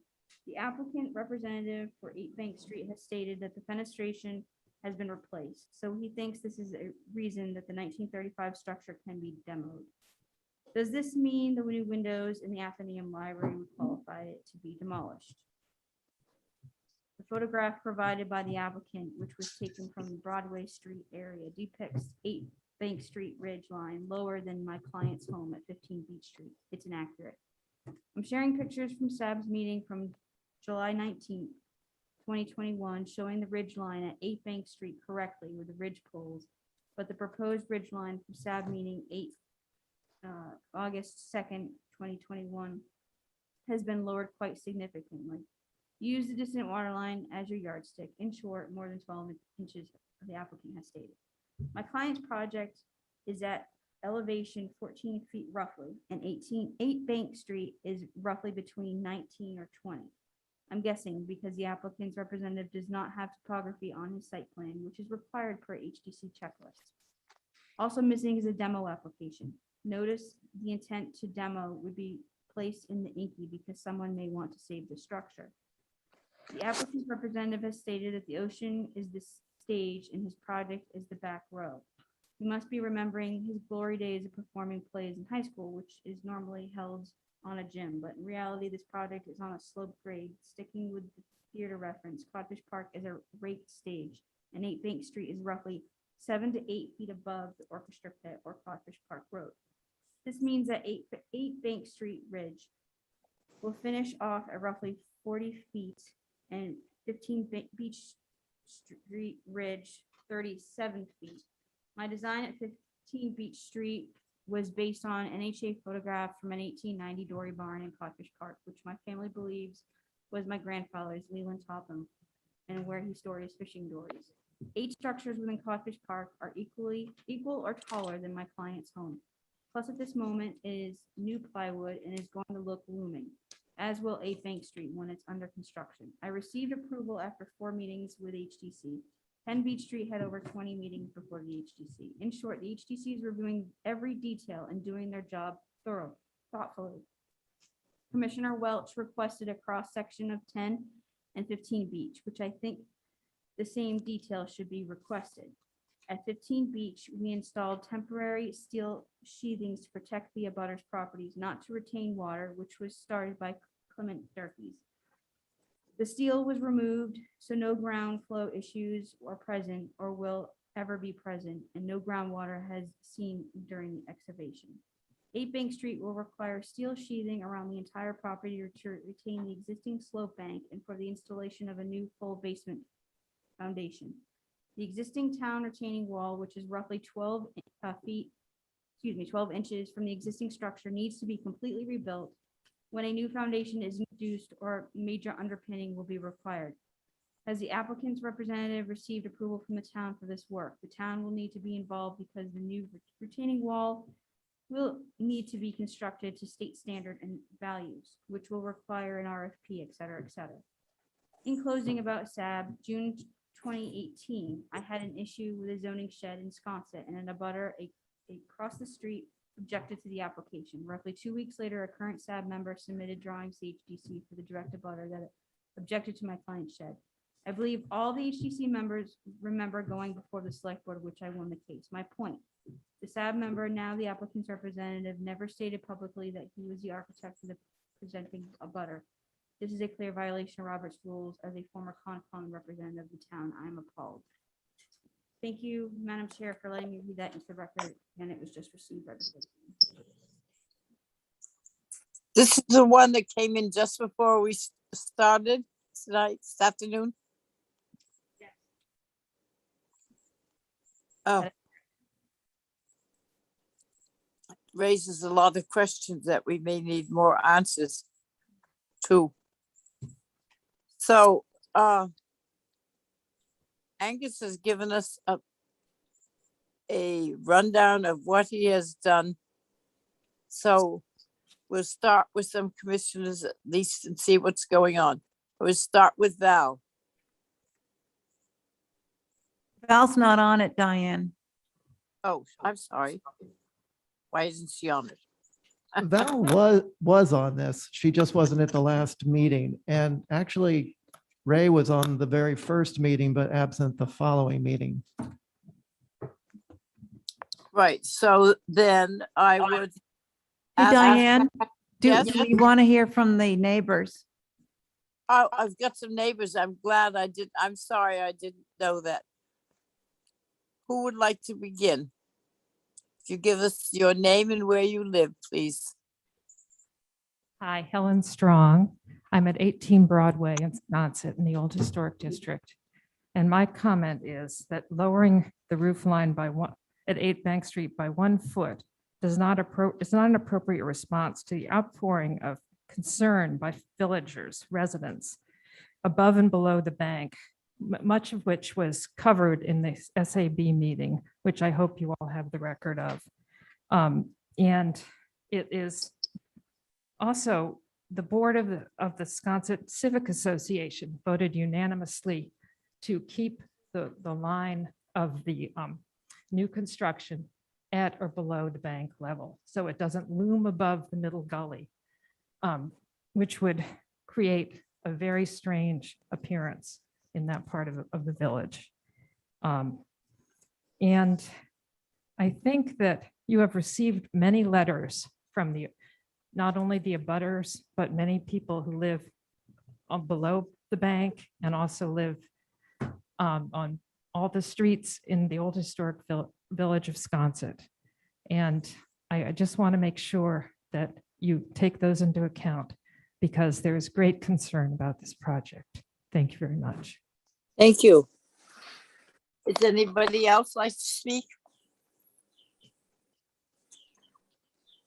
No. Hi there, Madam Chair. My name's Isabel Lanzert, and I am at 7 Front Street that looks down on this property from above.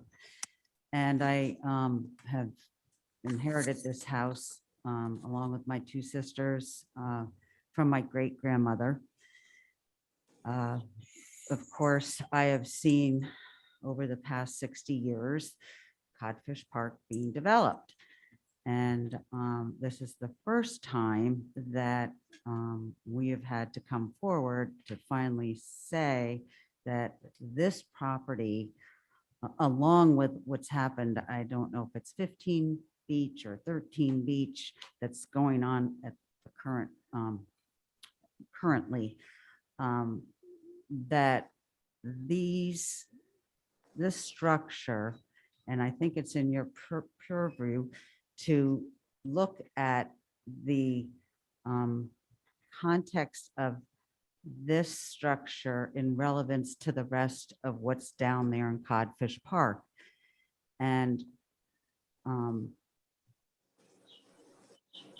the development that has taken place across Beach Street from this house all is in one level, that their height level is about the same, but they also are back from the street at the same level. And what's taking place now on the other side of Beach Street is that you're encroaching into the street and you're encroaching into the height. And this particular structure is really encroaching into the bank and the views that come down from Mid Gully. And I sit every evening and every day listening to people coming down Front Street that are tourists, and they stop and they look at the view across our lawn in the back at the ocean, at the Atlantic Ocean, and they stop and they remark daily. I mean, I just said to my husband the other night, I really should be recording some of these things.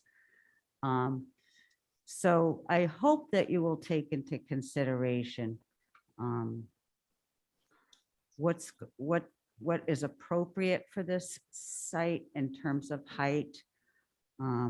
Like others have said, reducing this by just 1 foot after this past meeting, I don't think it is appropriate response to what the community was expecting. Nobody argues that it's not a nice design. It just needs to be an appropriate size. And I guess that's really all I'm trying to say is please look at this house in the context of the other homes in the area and that bank, because it really is a view. And if this one goes, who knows what's going to happen at the beginning of Front Street, which is also sweeping views of the ocean. So I think that's all I have to say. Thank you. Thank you for coming. Is there anybody else who would like to go up? Yes, I'm Janet Ballou. I am at 21 Front Street. And my concern is there's been a lot of conversation about the roof height. There is apparently 6 or so other roof heights, 23, 22, 24 in Codfish Park. The reason the impact of this roof height is what Mr. Topham said in his letter, is that 8 Bank does not sit on a level of Beach Street. It is up, it's slightly raised. I don't know exactly. When he asked for a type of topographical map, I think that would be very appropriate and very important for everybody on the commission to realize the relativity of this. It's not just a flat 20 feet or 19 feet, but it is relatively much higher than that because of its elevation at the base of Middle Gully Road. And I implore the commission to really consider these points very carefully. I feel in many ways this is watershed construction here at the base of Middle Gully Road, and it saddens and angers a lot of people in this small village. Thank you. Thank you. Anybody else now that would like to speak? Not seeing anybody get up. I would like to ask Madam Chair, Holly. Yes, it's Angus again. While the others were speaking, the rest of the presentation was going through, and I'm happy to give context to those. There were a number of things that we didn't get to earlier. There was concern about the path. There's the chart of the house heights with the middle one being 8 Bank Street, much lower than the others shown there. But there's also there was concern about the strength of the bank, and a reinforced foundation is going to strengthen the bank more than anything. This is a photograph of a 17-foot foundation wall that's going in another part of the island. But just to say, this is the kind of engineering that's going on, and we're not even half this depth. There's been a rumor going around about the depth of the basement being 9 feet. I typically only do 8 feet. The most designs that are happening now are generally about 10 feet, but the scale of my buildings are generally smaller. This is something that Wisconsin Advisory saw, but HDC hasn't seen. There were comments about the loss of this single tree. And I just wanted to point out that the neighbors at the beginning of the year cut down the 3 trees to the right that have the arrows to it. The RVs. some reason, Angus, was there some reason they cut it down? They said that it was out of consideration for the construction that was going on. I had already shared the plans with them, but they said that they just didn't want them to be falling onto the house. But my point is that there were 4 trees and now there's only 1. You could continue, Holly, thanks. I've since been able to get a more accurate timeline about structures on the site as well, from Betsy Tyler, who's an architectural historian here, which is quite helpful. There were buildings on this site as early as the 1800s, but they've varied over time. There's a very long, narrow one here that is that's actually probably longer than the lot itself now. You can continue going down. That says it's 1880, right? I beg your pardon? I said that picture they said is taken in an 1880 structure. No, that's the one that the RV. Oh, that's the one in back. Yeah, I'm sorry. It was an 1880 structure on Front Street that now there's a mass that's twice that size blocking the view.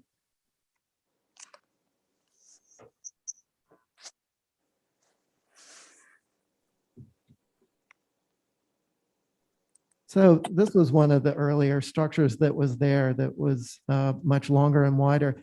And actually my original design was not as long as this, but the similar form as part of the inspiration for the barn-like structure that was very simple, long gable.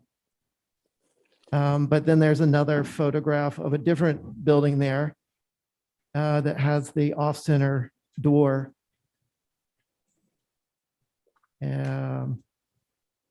Some of these came through really tiny. I so appreciate the Plus department for loading these in. There were quite a few slides. There's another view. That's when it was a market in the, when was it? The 20s, I believe. And there wasn't a building on site. We'll get to that slide eventually, but there wasn't a building on site between like early 1900s, like 1902 or until the 1920s when this shack was put up. You can keep going, but you can see the sort of simpler structures. And then this is what does that date say? I can't quite make it out. 1930s. The 30s. Cottage Park, 1930s. I don't know if you can zero in on that to see what the structure looks like in the 30s, but not what's there now. And then this is in the 60s, and you can see that the front profile, the south elevation, is not what it is today. So we know that, you know, part of this was there in the 60s, but we know that part of it was not there in the 60s. It looks like it was closer to the actual street than some of the other pictures we've seen. That other picture looked like it was up much closer. There's also talk about how large this structure is for Codfish Park. And if you look at the masses of pretty much every other house in Codfish Park, you can see that this is still smaller than most. Right. You can continue. Thank you. Thank you. Thank you. So here's the newest house going up on Beach Street. The one to the right was went up earlier this past year, the year before, and the one under construction now is to the left. You can see the frame there. Yeah, we went over that one for a long time. Yeah, so you can see how that affects the view and how this other one is not at all the same effect as that one. And then there's that slide again. You've seen that before. That just shows the heights of the other houses. You can continue. Thank you, Ollie.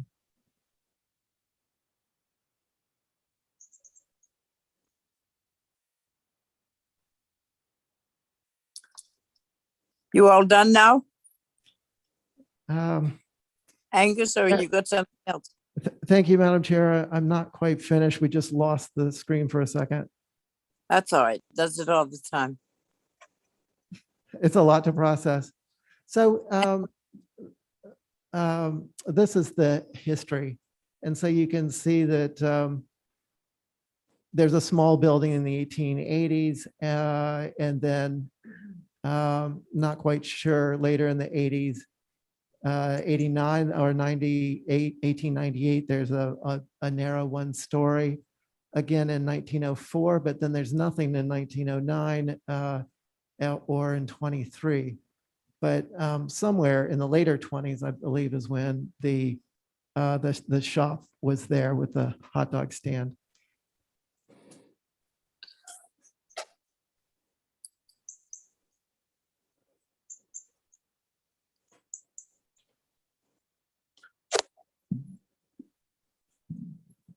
And then these are just the newer typical structures that are happening in Codfish Park that really don't have any relation to the history of Codfish Park. More vacation oriented, I would say, architecture. You know, it's set up for the vacationer who wants to see the water, and it's not really that sympathetic to historic Codfish Park. There's a lot of it now. In the packet that everyone has here, Diane, you can't see, but they're packets of the projects that have been approved by the HDC in Codfish Park with the demolition of one-story historic buildings and the addition of two-story buildings. Right.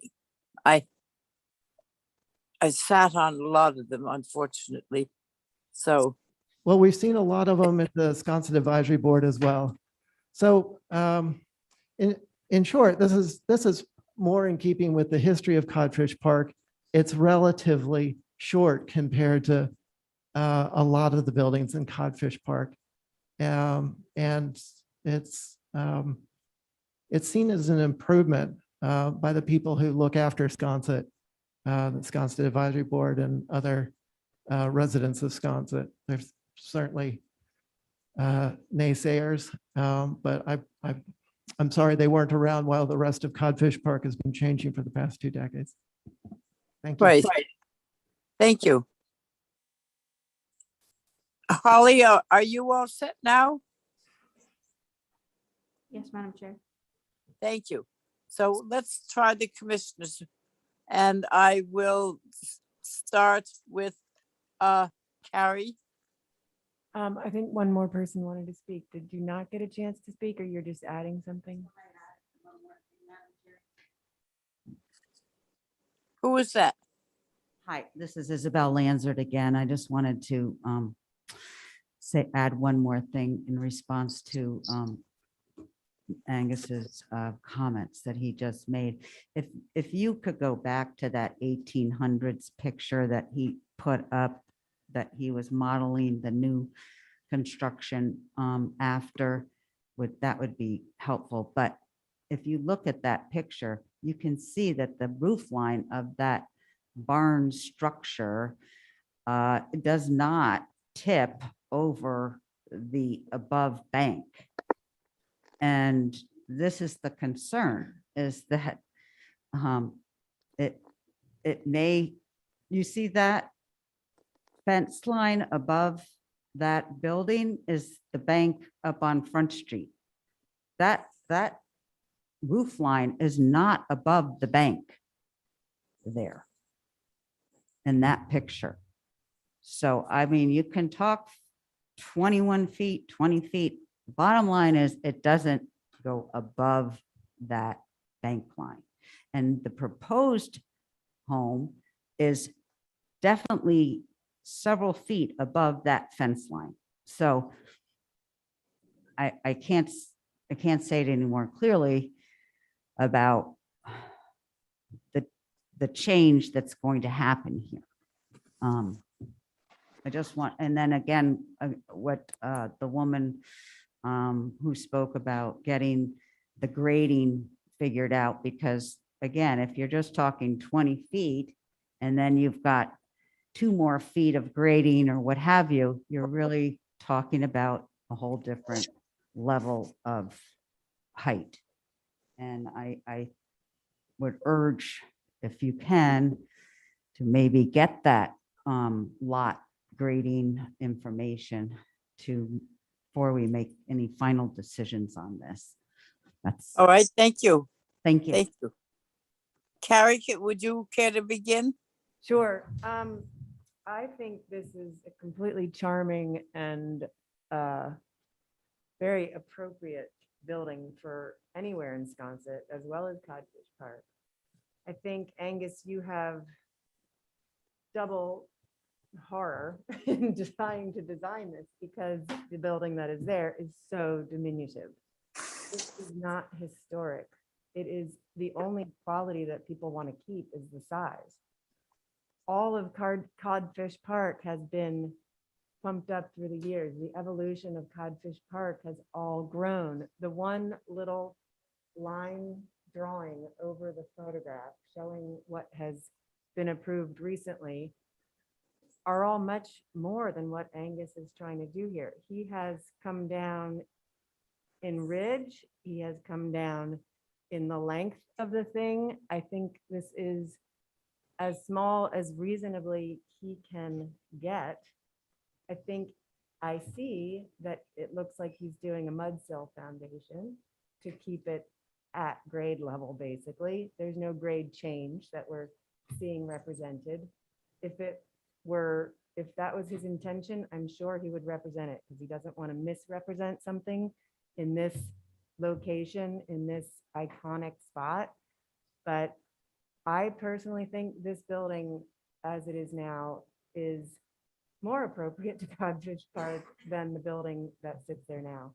And I think it's a shame because this is a great looking building. And I think through the years, people have pumped buildings up and there hasn't been as much controversy. This is an iconic little spot, but I do think this is not a detriment to the village of Sconset or Codfish Park. That's all I'm gonna say. Thank you, thank you. Abby, Yes, Angus, what, do we know the height of the hot dog stand? I somehow 14 feet comes to mind. I believe it's 9 feet high. Well, that's hard competition. It's Um, impossible. You can't build a 9-foot high house. Well, my And I know next que- everyone is used to that, but that's not what exists Right. in Sconset. My next question is, what is the fate of this building existing if someone doesn't come up with a plan like this? I worry it could just fall by the wayside and cave in. And here's a very accomplished architect of Sconset, so sensitive. And I think we're in good hands here.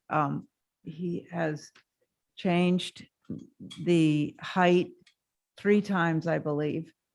I think it started out as 22. I'm not sure what the height would be if we were to stand at Front Street and make that measurement so it doesn't go. I know what the neighbors are saying, that if it went above Front Street, it would be strange to see just the tip of it up there. But I think, I hate to say this, it's like cuts by 1,000, whatever that term is. But if we brought this down 1 more foot, I really think it could help,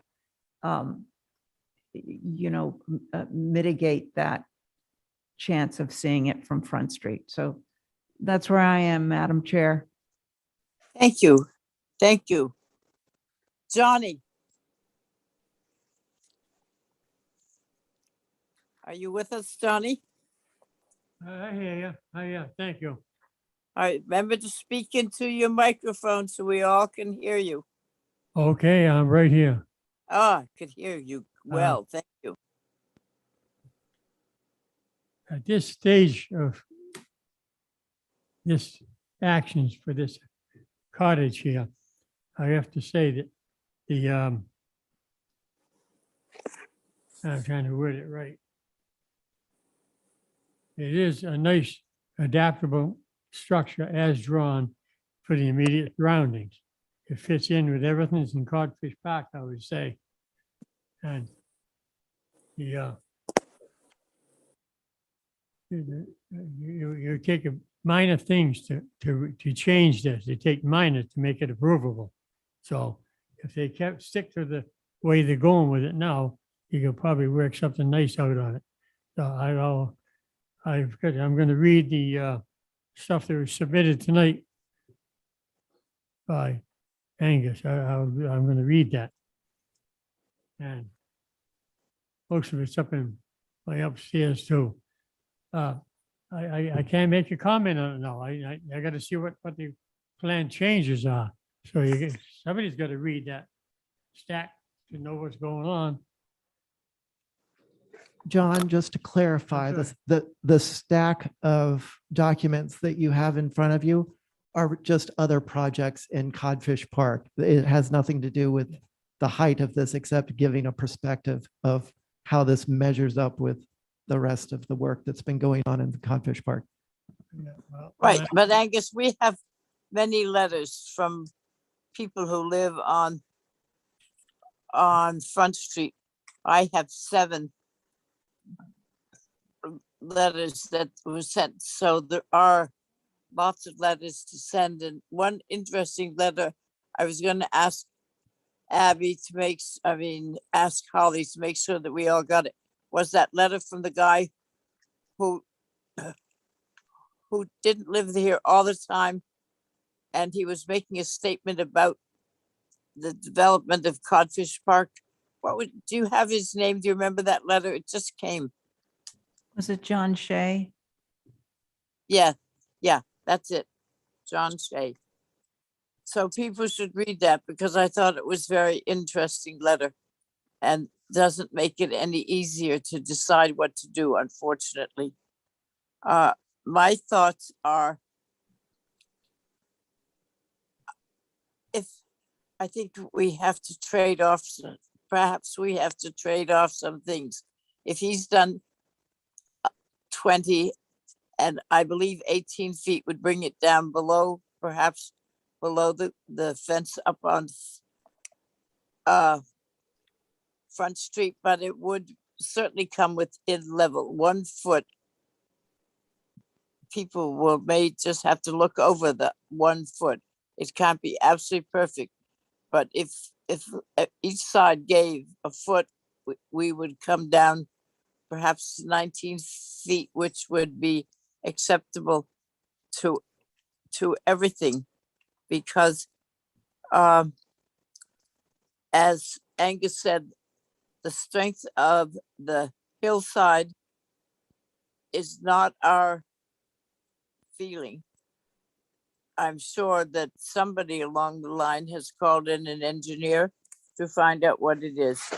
And digging the basement, whether it weakens the bank or not, is again something that an engineer should come up with. So I would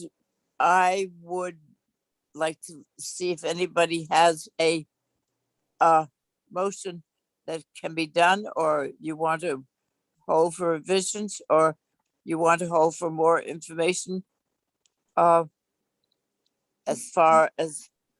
Diane, Yes, this is John. I would like to make one statement while I'm sitting here. sure.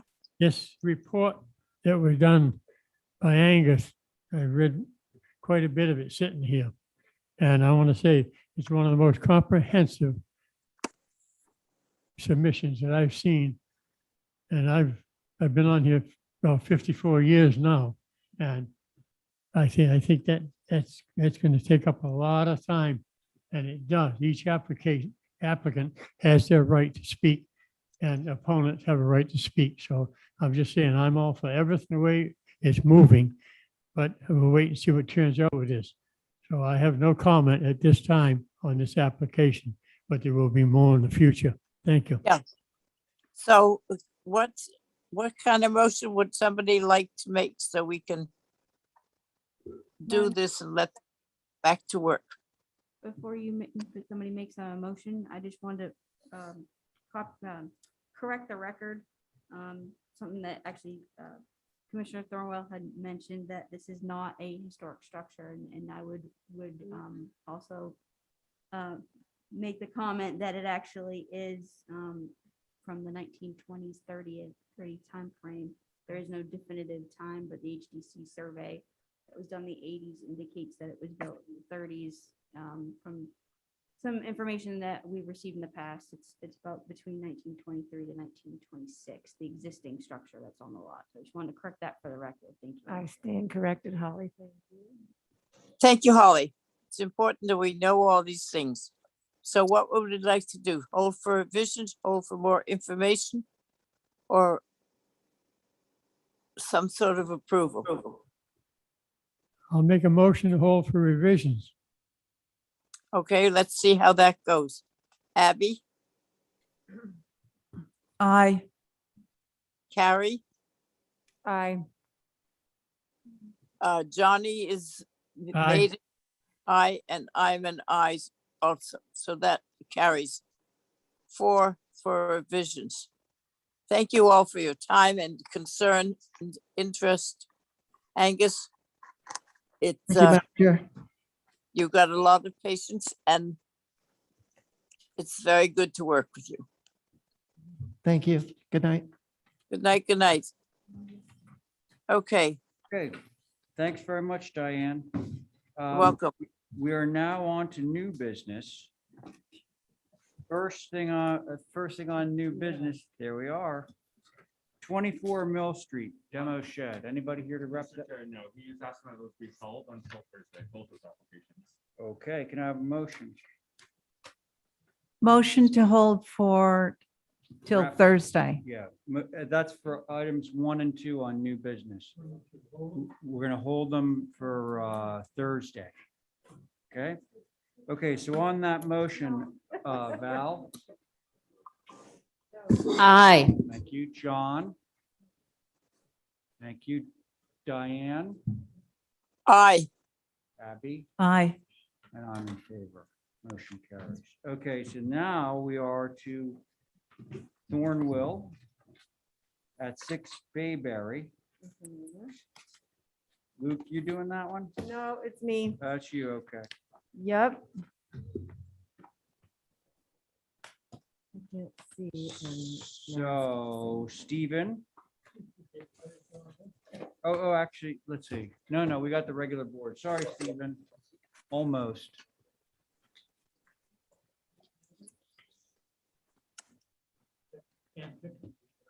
What? You mean,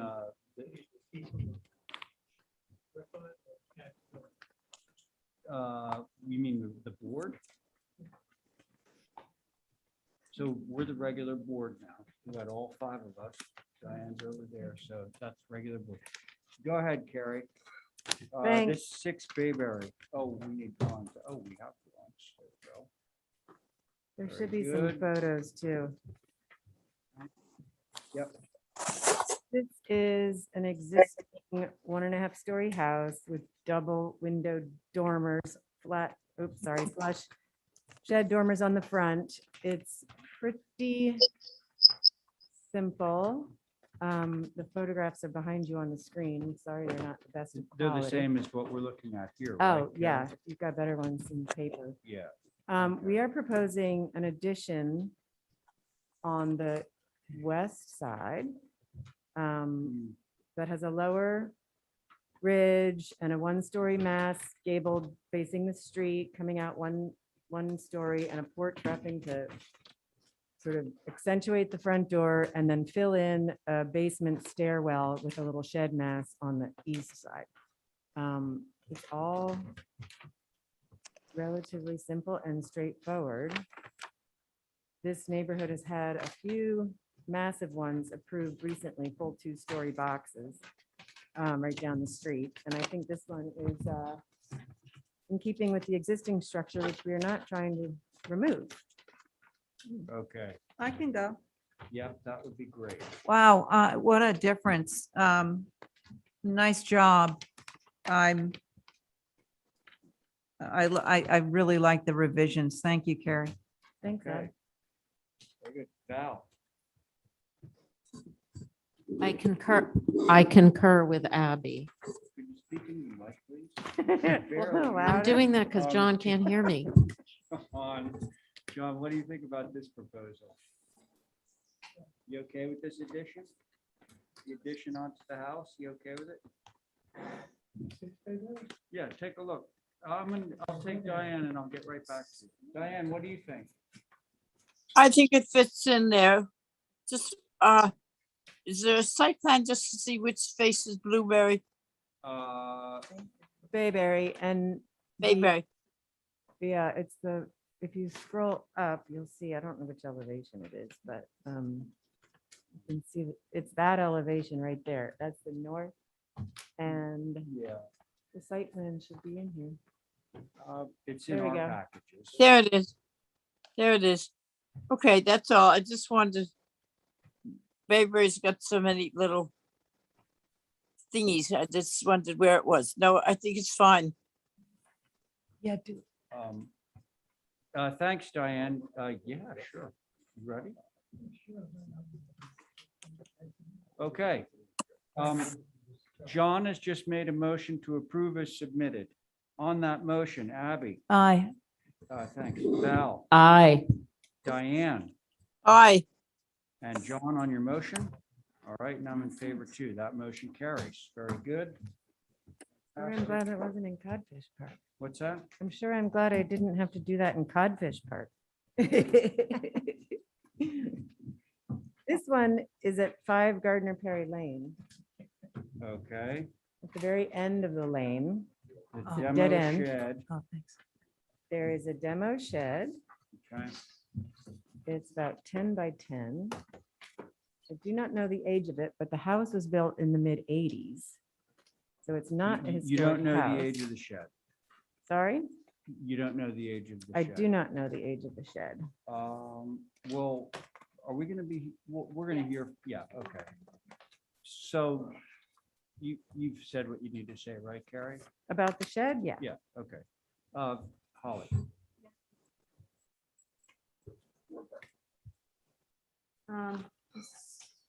Historic structures did take a look at this since it's within the old historic district Correct. boundary line. They actually did not have any concern. That was my question, was the age of the shed. The NHL data on the house indicates 1983, so it's probably just as contemporary. So no one assumed. Yeah, the trim certainly looks like. Yeah. With those you know, overhanging things. Yeah, I'm okay with it. okay. Thanks, Abby. Val. I am too. Is it worth moving? The homeowner said no, but if someone wants it, they certainly can have it. Yeah, they could find somebody to There's take it. gonna then be they wouldn't have to time pay the to- dump fee. Right. It's around for people, so. Yeah. But you're okay with the move? Yeah. All right, thank you. Diane. Aye. What? Yeah. I'm like, okay, wait for the motion. I think John might be ready to make one. You good on this? Okay, so John just did make a motion for approval. So Diane, on his motion, Aye. there you go. Abby, Aye. Val, Aye. and John on your motion. All right, I'm in favor too, so that motion carries. Very good. Okay, now we got an addition. That includes a garage.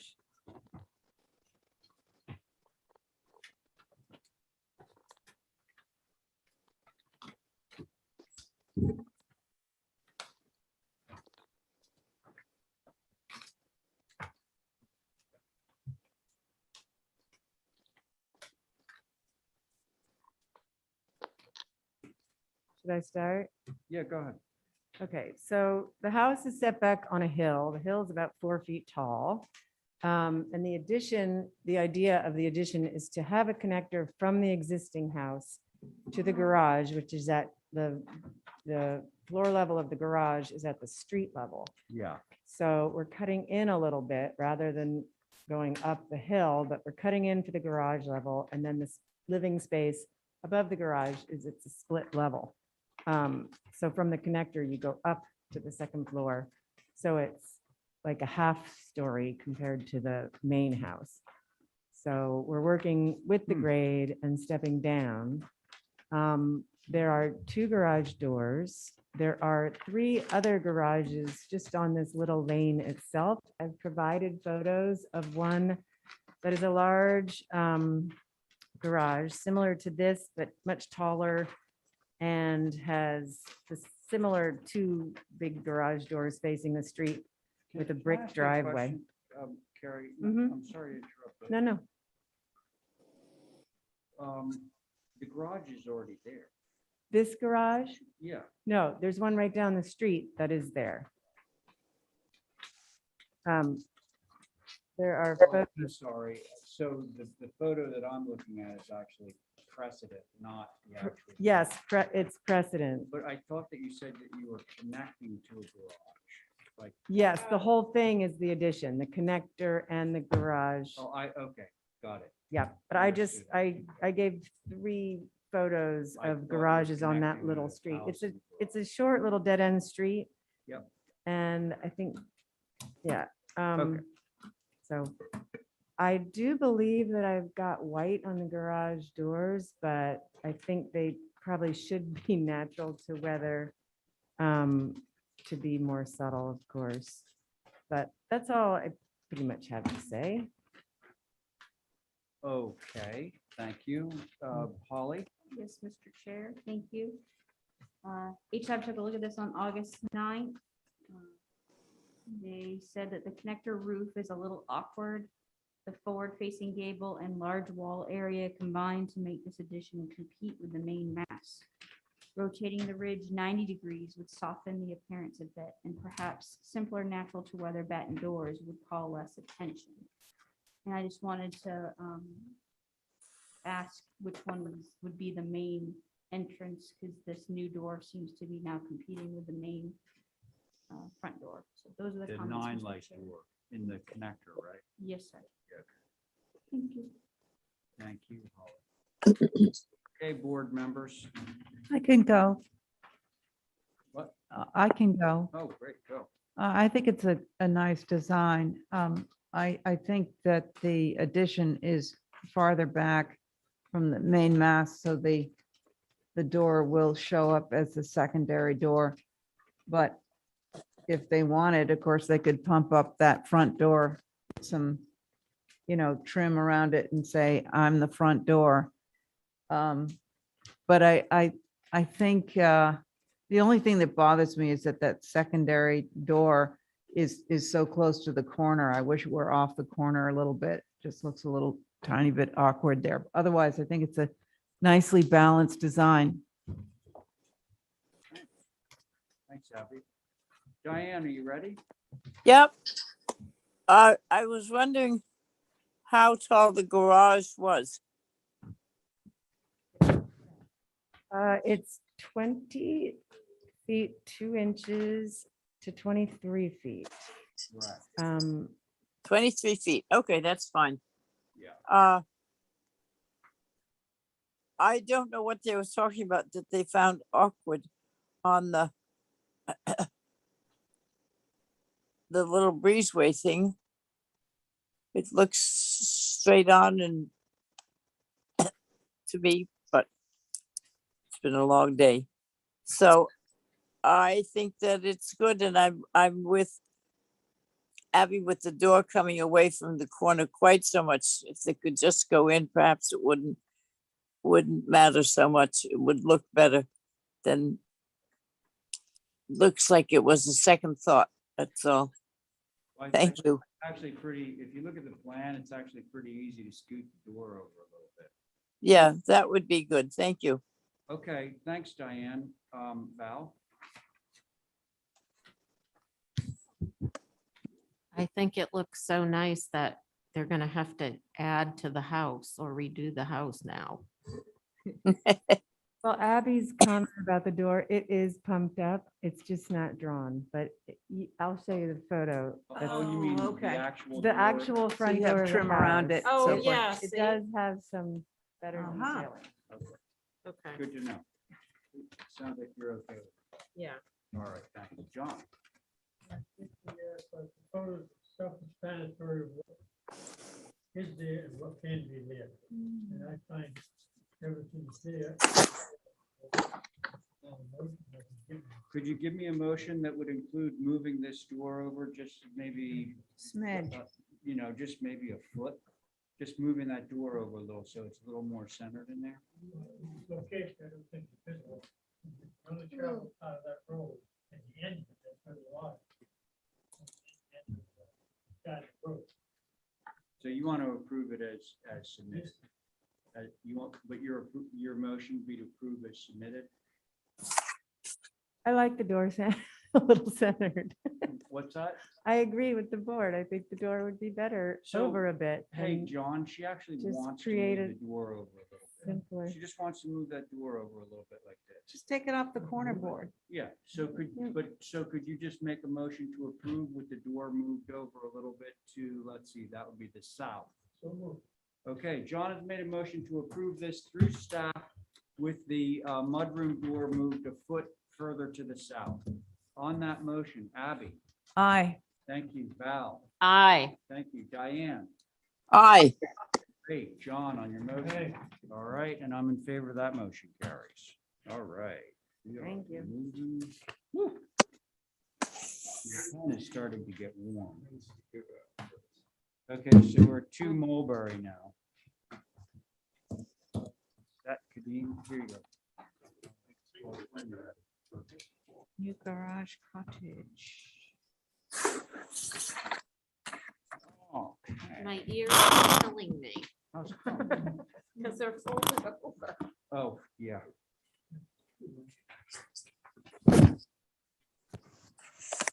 We did the demo shed. Yeah, and we just did.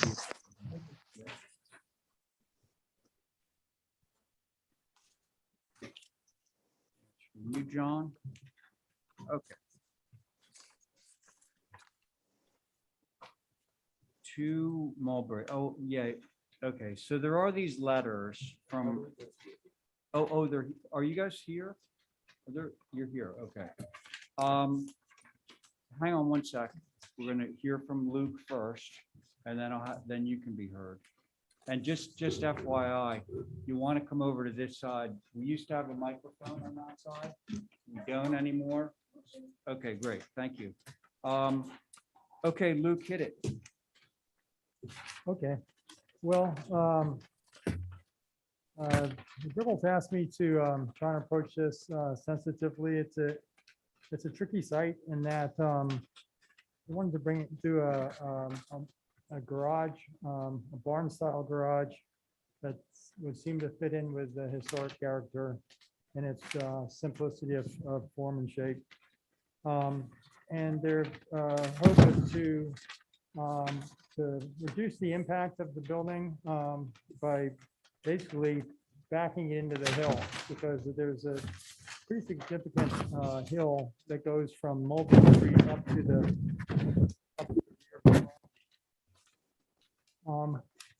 this property was surveyed by Don Bracken, so we use that as the basis for our layout in terms of topographicals and in the location of the existing wall that I'm showing.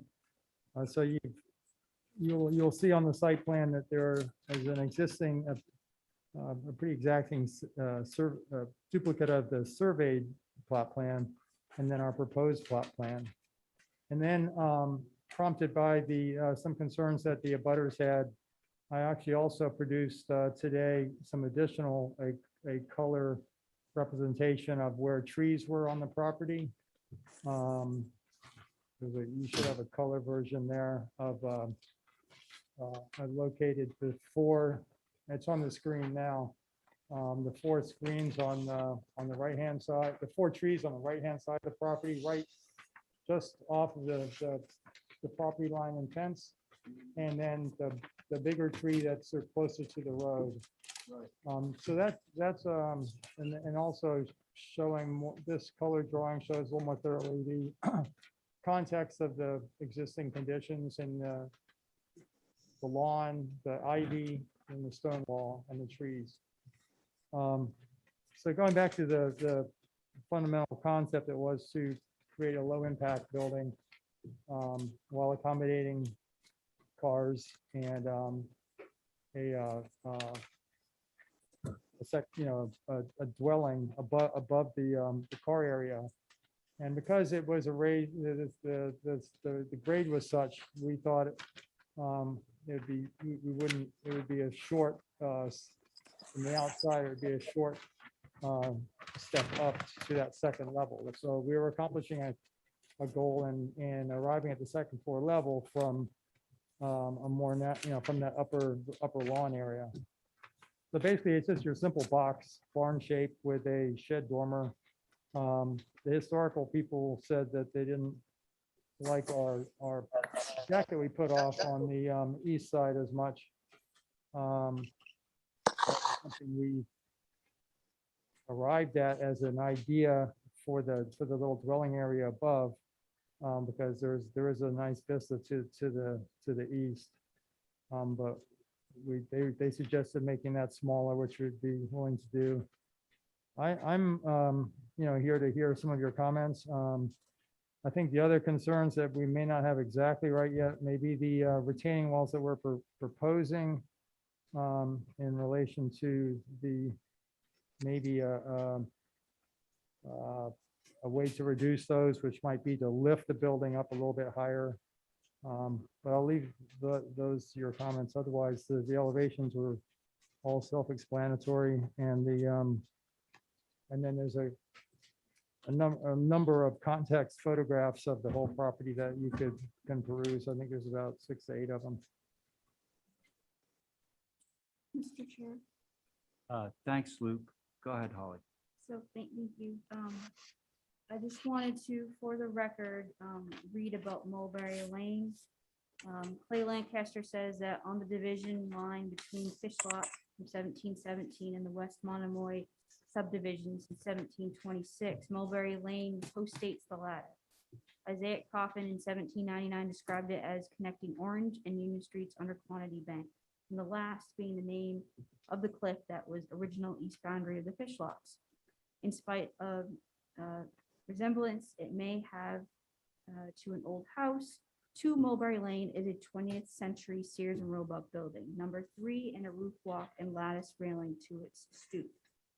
I want to indicate that although Lancaster, and as you all know, I reference Lancaster quite a bit, but he indicates that 2 Mulberry Lane, that it was actually 4 Mulberry Lane, and the HDC survey was incorrect. MPT actually indicates this as a 1850 typical Nantucket, the main dwelling. So I just wanted to give that context for you all. Wait, can I just ask a question? Initially, Ray, could we get a site plan so we could see? Thank you. That's not it, but so initially, I thought you said that it was a Sears Roebuck kit house. Yes, Lancaster is quoted as saying that it's a kit house, but as you all know, a lot of addresses changed, and that was to Mulberry at that time. With MPT's information, they're indicating that it was actually 4 Mulberry. That was, I see. so I just wanted to note that we have this information based on the age. One is saying it's a Sears kit house in the 20s, and the other one saying it's a typical. Just wanted to discern that for the record, and it would be nice to kind of clarify that historical information further. Okay. As far as HSAB goes, the siting, this proposal changes a somewhat natural and informal sloped yard into a series of level terraces by using tall stone walls. A more historic approach would allow the grade to slope more naturally and rely less on the stone walls. The existing stone retaining wall is low and very rustic. This should be the model for any new walls. The gambrel roof is a little concerning. There weren't a lot of gambrel barns in town, and this is partially sunken gambrel as an unusual relationship to the grade around it. It seems unlikely that this complicated roof type would have been used for an outbuilding in this location. On the north, the dormer windows should be spread apart more to fill the dormer. On the east facing elevated deck will be very visible from Mulberry Street and is very awkward in size and shape. It would be preferable to have the outdoor space to the west where the view from Mulberry could be screened more easily. And I just wanted to also notate and indicate the same as well with what HSAB had mentioned, that the gambrel doesn't fit in the vernacular of the neighborhood. Thank you, Mr. Chair.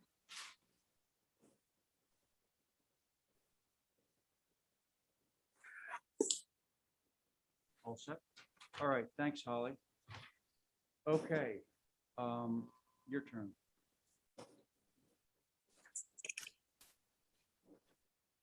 You both want to speak? Okay.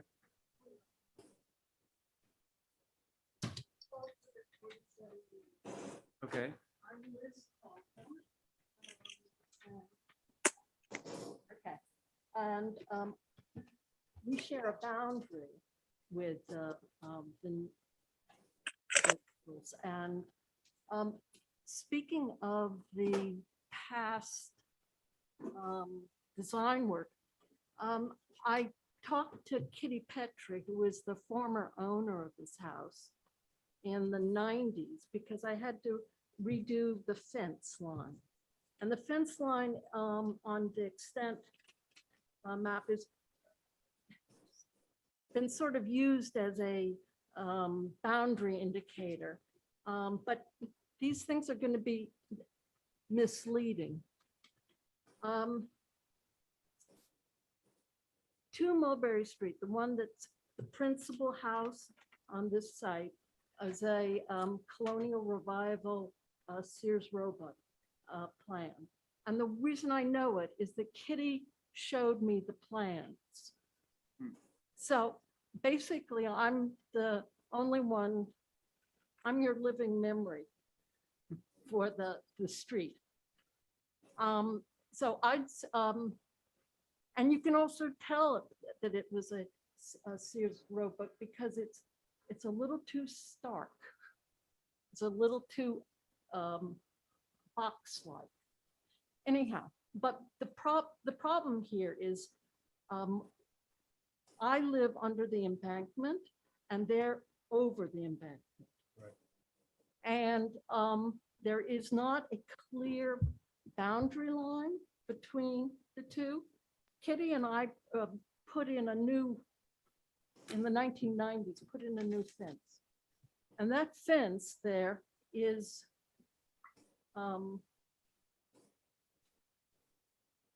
not the boundary line itself.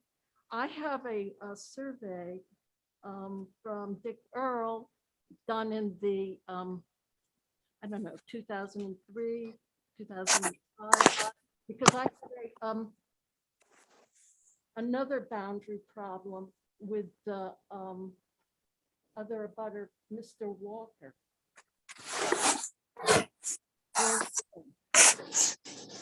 And it resolved into having him build a concrete retaining wall so that the land which he wanted to grade levelly wouldn't come down onto 47 Union.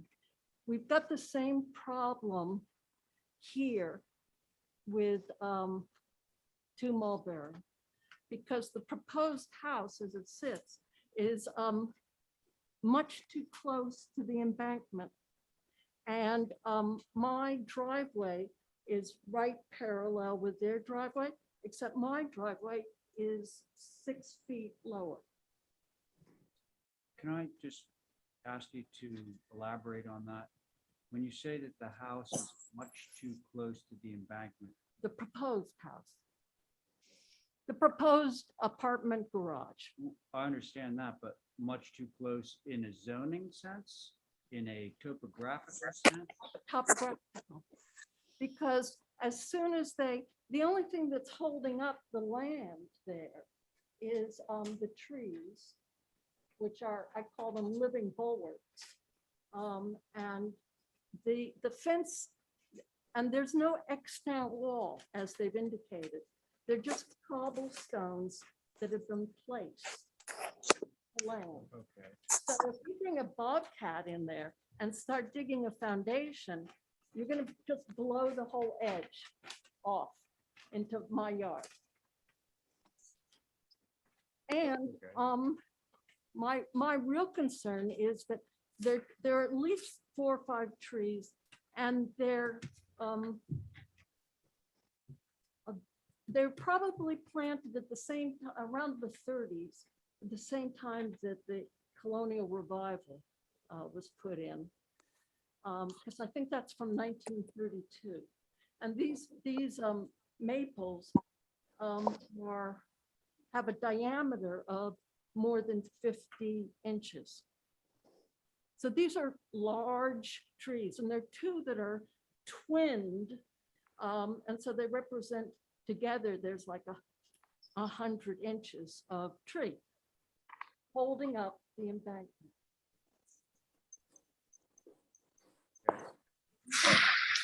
And if you put in a new construct with a foundation, you're going to cut the roots.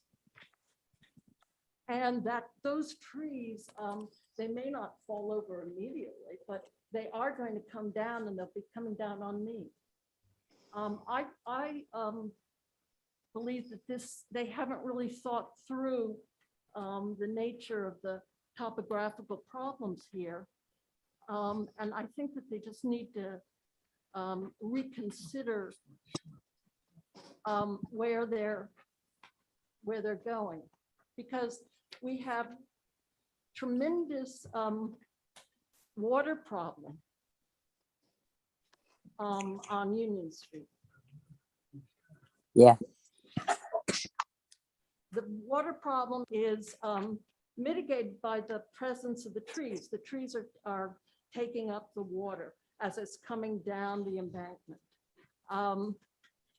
And the runoff, as it does come down Mulberry Street, turns the corner and ends up at the beginning of Union Street. So all of the cars coming into town meet the overflow of water.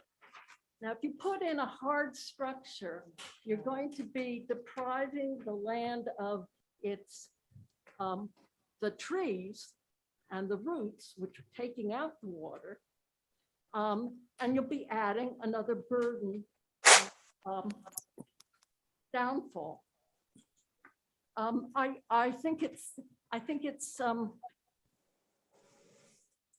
too precarious a position to put any kind of structure in. And I just wanted, there may be other things I can tell you about it, but that's my primary concern. Okay. Thank you. Okay, now, sir, if you could give your name for the record. My name is Herschel Allerhand. I Thank- also live on 47 Union Street with Liz. We're married. I have no question about the structure itself, what it looks like. I just don't think it should be there. If you walk down Mulberry Street and if you look up, there's nobody uses a garage to shield their cars. I don't even know why they call it. If you want to build another dwelling, call it a dwelling. Nobody puts a car in a garage in that neighborhood except one little Mini Cooper on Union Street. So basically what they're asking for is to put another dwelling in that area. If you walk down the street on Mulberry Street and look up, nobody's got a setback in that particular situation. If they want it further, if the people who live there feel that they need more room, they can build on the other side where they have a larger yard. There's no need to put it in an area where, as Liz said, it may give us a hard time. And I don't see any need where they need to put it in that particular place. They could put it on the other side of their house. Thank you. Okay, thanks. Yeah, okay. Just real briefly, and I'm sure it will be my client's wish to follow up on the trees, make sure we're not doing any harm to them. And we'll pursue that course. But just so the Coffins know that we are representing this as a garage cottage. And I forgot everything I was going to say. I guess that's it. There was one other thing, but I forgot what it was. Thanks. I'm going to turn it over to the board now. I would say something because I live just down the way of it. Yes, so go ahead. It is a very tricky area where Liz has said the water comes down, and it ends up in my yard because I'm across the street from her basically. And behind 45, we saved the maple tree over there by that garage, but the area behind it where somebody owns, it's never been delineated as to who owns what. The people up the hill, one house, they use that parking lot most. And 45, Mary has to drive in. She lives on Union Street, drives in a single thing. It is a very tricky area and not one that you can just plunk a house on and say there it is, because you have gone down deep into to this bank, whatever good it is. Remember, this is the end of Orange Street where the bank begins, and its water problems are not contained because of houses. It's because of the way it comes down off Orange. And this would be creating a divot where the water comes down and it will circle around the house, and it will then go down further. But the circling around of the garage and stuff is bad. I've lived here for 50 years. I know it pretty well. If I would like to see some engineering that says that this is a buildable lot, because it puts the whole corner of Mulberry and Union meter into a problem. And it's not just the garage, but it's what it does with their plans for digging it deep.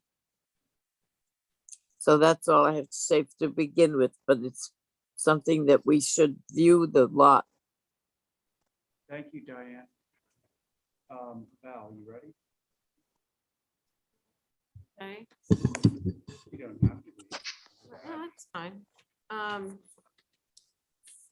I am going to speak to what we have purview over, which is Right, that's a good idea. the exterior architectural features. Very I love trees. I want to save trees, but that is not something the HDC is capable of being in charge of.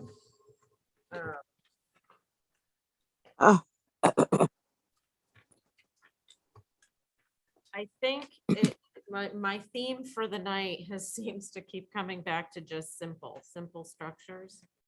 The two decks on either side do seem a little disconnected for me.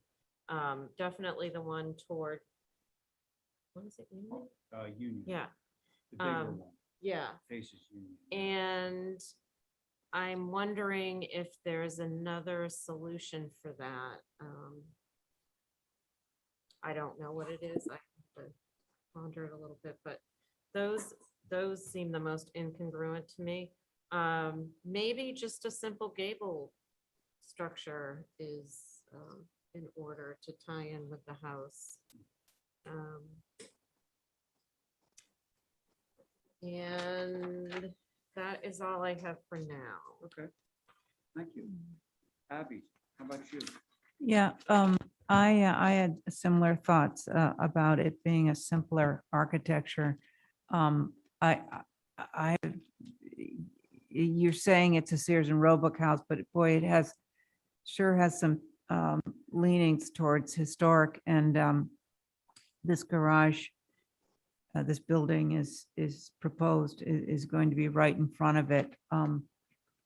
And I don't, anyway, but my real feeling is that I'd like to have a site visit and take a look at some of these grading questions and the stone, it looks like there's a lot of grading going on. And I should have taken a look at this, but I really need to go back and see it in person. Okay. That sounds good. Thank you, Abby. John? Yeah, Comments? Mr. Chairman, Yeah. I'd like to ask for you to make a decision as the chairman. We're both members here now. I want to say that a young lady, Better. Oh, never mind. Go ahead. a young lady spoke earlier. And Abby and myself go back to the first Coffin families ever landed in Nantucket. So should I be voting on this as a cousin or not? You have to make a decision. Anything to get out of a decision. I hear you. Gosh, you want me to make a determination on that? No, if you have it as abstain, whatever. Do you feel like you're conflicted? Do you feel like you're conflicted? I think he is. Do you feel conflicted? Look at it objectively. I only have one comment. Best that I abstain, avoid any conflict. Okay, well, if that's the case, gosh. Stephen? Stephen? Yeah. He's there. I'm here. Ah, there you are. Okay, so I don't know whether you were listening in on, John. John's conflicted. Yeah. Yeah, so Yes. step in for him. Have you been following the discussion? Yeah, I mean, I get it. I think I wouldn't mind a view, but I will note that I didn't anticipate sitting on this. I didn't view it. Admonish me as you will. I will. That Gambrels lined Main Street before the Great Fire. 3-story Gambrels. So I'm happy to sit on this. I would like to do a view with Abby, and with respect to what's visible, my only concern is that this may look a little odd if the only visible portion is the second story. I don't think that's the case, but again, I do want to do a view. Okay, fair enough. Sounds like we might be moving in that direction. Diane, did you have anything that you want to add to your comments earlier about the architecture?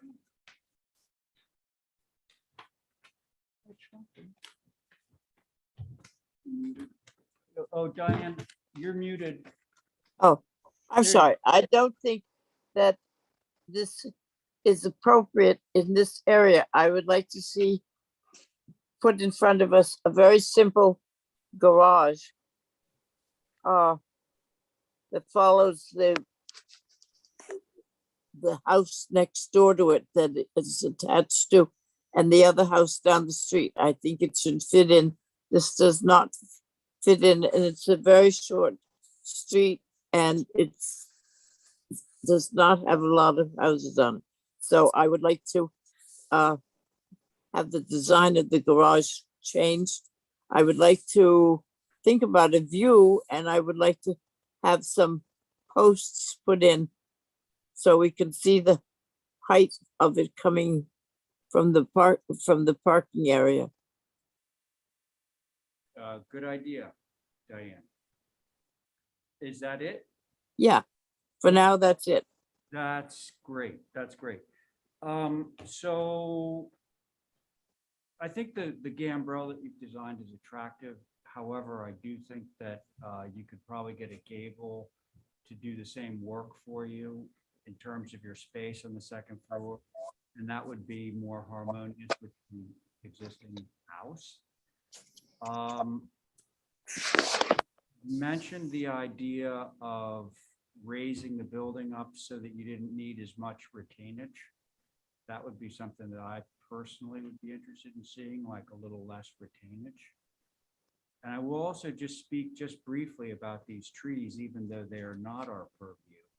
You know, the garage as shown at its closest point to the fence is 5 feet. But at the furthest point is actually 22 feet away from the fence. And as we can see from the photograph, the trees are on the other side, the lower side of the fence. So the garage presumably will not have a basement under it. So it's not going deep down into the ground. So I don't see that the root structure of those trees would be compromised. There's certainly plenty of space between where they are and where this very low foundation is going to be placed. I just want to say that for the record. But would somebody care to make a motion of some kind on this? I'll make a motion to hold for a view Sounds with good. a pole going at the tallest part of the garage. Is that something you can do? And A couple of height poles? Height poles? Okay. All right. So Diane, that's your motion? yes, it is. Okay. So Diane's made a motion. On the motion, Abby. Aye. Thank you. Val. Aye. Thank you, Stephen. Aye. And Diane on your motion. Aye. And I'm in favor too, so the motion carries. Thank you, What's the- everybody. What's the Yes, address? John. We have you abstained. We have you abstained. So Stephen was sitting in for it, yeah. Okay, Mr. Chair, yeah. for this view, do you want it to come back on Tuesday or just in time? Well, Well, you Just know, typo. the motion did not include The height and the whole- revisions, Oh. although I'm wondering whether Luke's gonna be doing that anyway.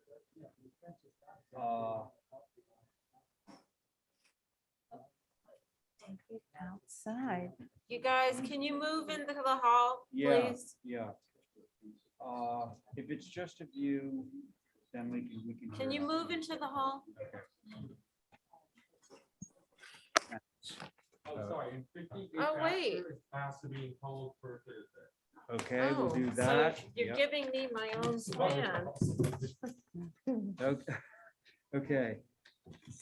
So can somebody motion to hold 58 Baxter to Thursday? So moved. Is that what we? Oh, to Thursday. Okay, so that was you, Diane, right? It was Abby. It was Abby. Abby, okay. So on that motion, Val, Hi. Diane, Aye. thank you, John. Very good. And Abby on your motion. And I'm in favor of motion carry. So now we're on to the Val Oliver. I printed this in a smaller size because I think the craziness was a bit beyond.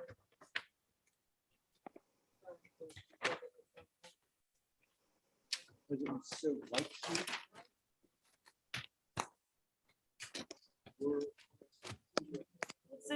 This is a cottage for Stacy and Tom Fasaro on Toombs Court.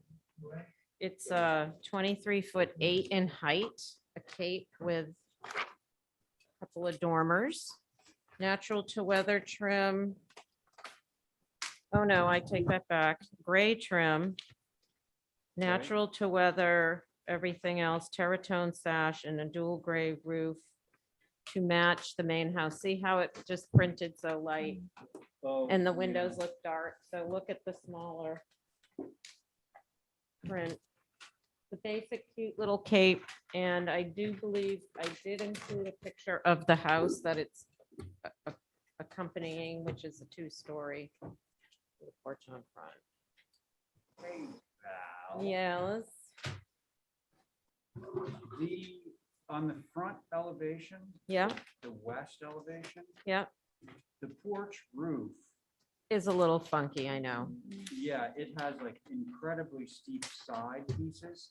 But then the front, if you look at the side of it, basically it's an 8.25 and 12. Yeah, that, we can So- change that to whatever. Yeah, okay. That was just the drawing as it arrived to me. These drawings look fine.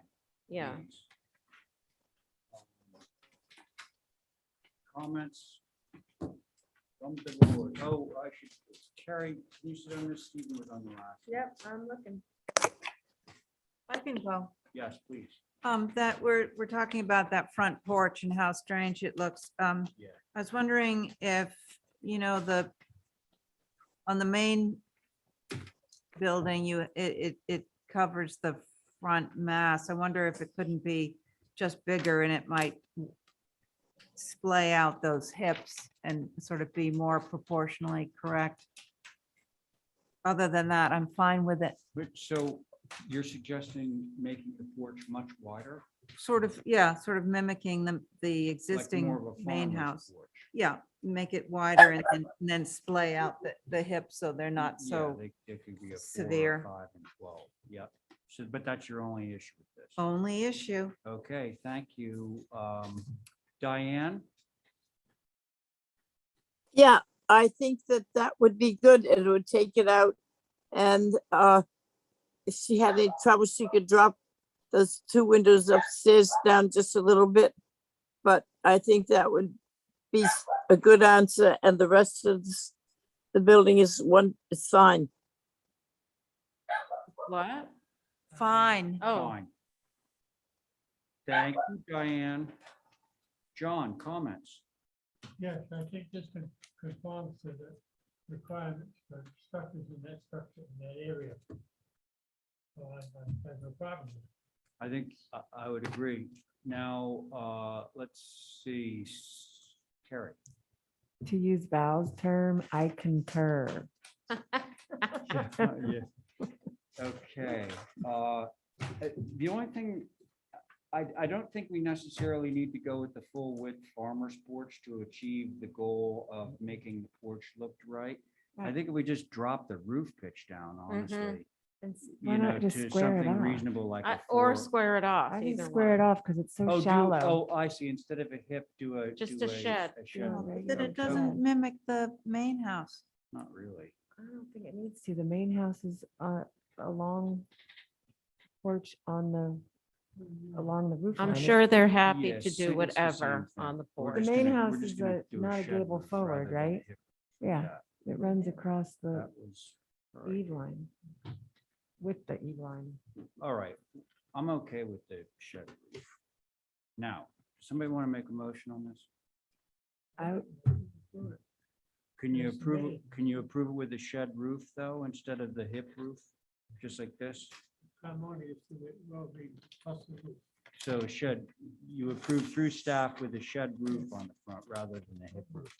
Okay, so that's John's motion. On that motion, Abby. Hey, can you add some of those neat brackets on the sides? Yeah. Those crossbucks. Yes, I'm a yes. Okay, very good. Carrie, I, very good. Diane, Aye. thank you. John, on your motion, okay, very good. And I'm in favor, motion carries. Thank you. Thank you. These are a little mixed up. That's for you. There's a couple of different applications all in there. We are doing number 9. Yep, let's go to number 9. Do we have somebody here to represent number 9? We have 9 minutes. Anybody here for 21 Pleasant Street? Nope. It would appear not. Can we hold that for rep, please? So moved. All right, so we're going to hold number 9 for representation. So on Abby's motion, Val, Aye. very good. John, thank you. Diane, Aye. Abby on your motion, Aye. and I'm in favor, motion carries. Now, that means we're on to number 10. 76 Pocomo. You got it. Boy, we have to dispense with one formality. Just no, stay up there, stay up there. Okay, we just have to hold this for rep. We're talking about 79 Pocomo right now. Can I have a motion on that? Motion to hold for representation. All right, very good. Thank you, Diane. On Diane's motion, Abby, Aye. Val, Aye. John, and Diane on your motion. Aye. And I'm in favor. Okay. I'm going to abstain from or recuse from this one. So Abby, could you chair? Sure. And Stephen? whoever you want. Yeah, Stephen, are you here? I am here.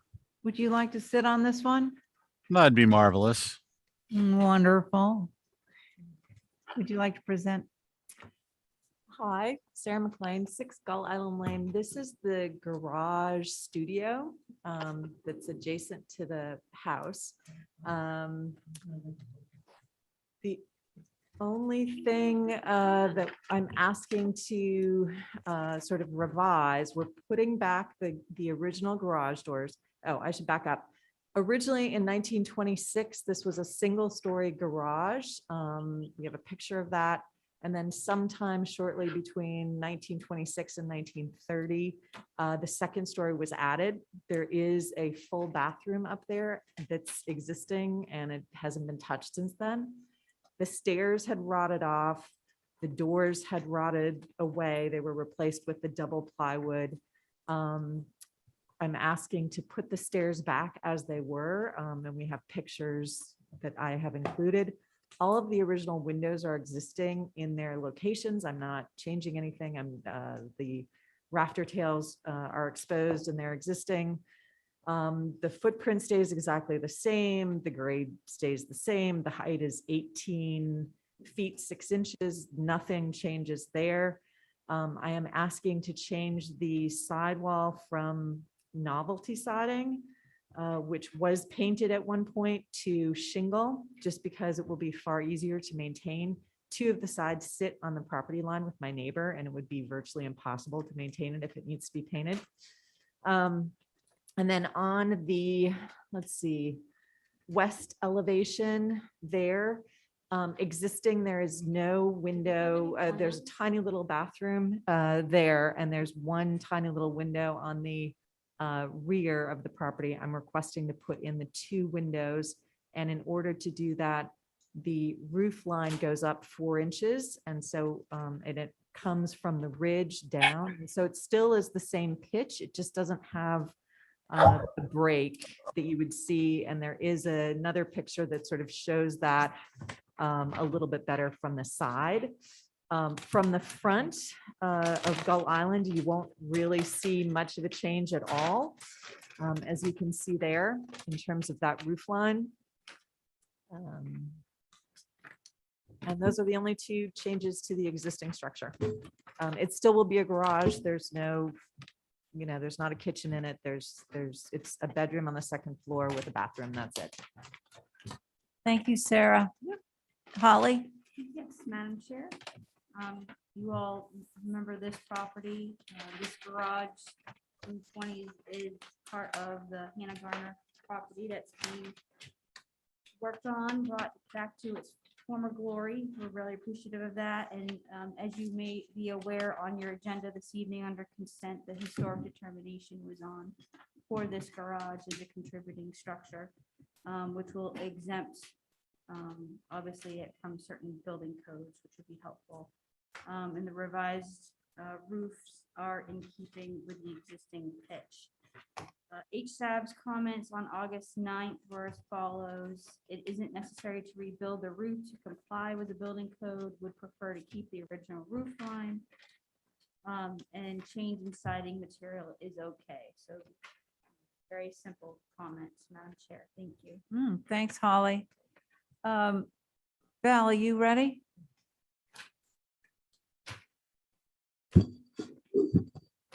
I love it.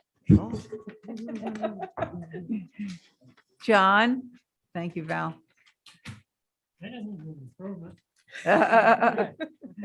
Stephen? Looks good. Nice job. Next. Diane? Great job. Okay, do I hear a motion? Motion to approve as submitted. Thanks, Diane. Let's see, you in favor of your motion? Yep. Yep. Val? Aye. John? Myself? Stephen? Aye. Okay. That passes. Okay. Great. Well, so I think this would be a good. Yeah, I can't. I'm dead. I'm dead. I'm brain dead. Excellent. Good night. It's mine. Oh. No, so I want to hold it anyway. I don't want to represent it. I want these to do. So that can go to Thursday.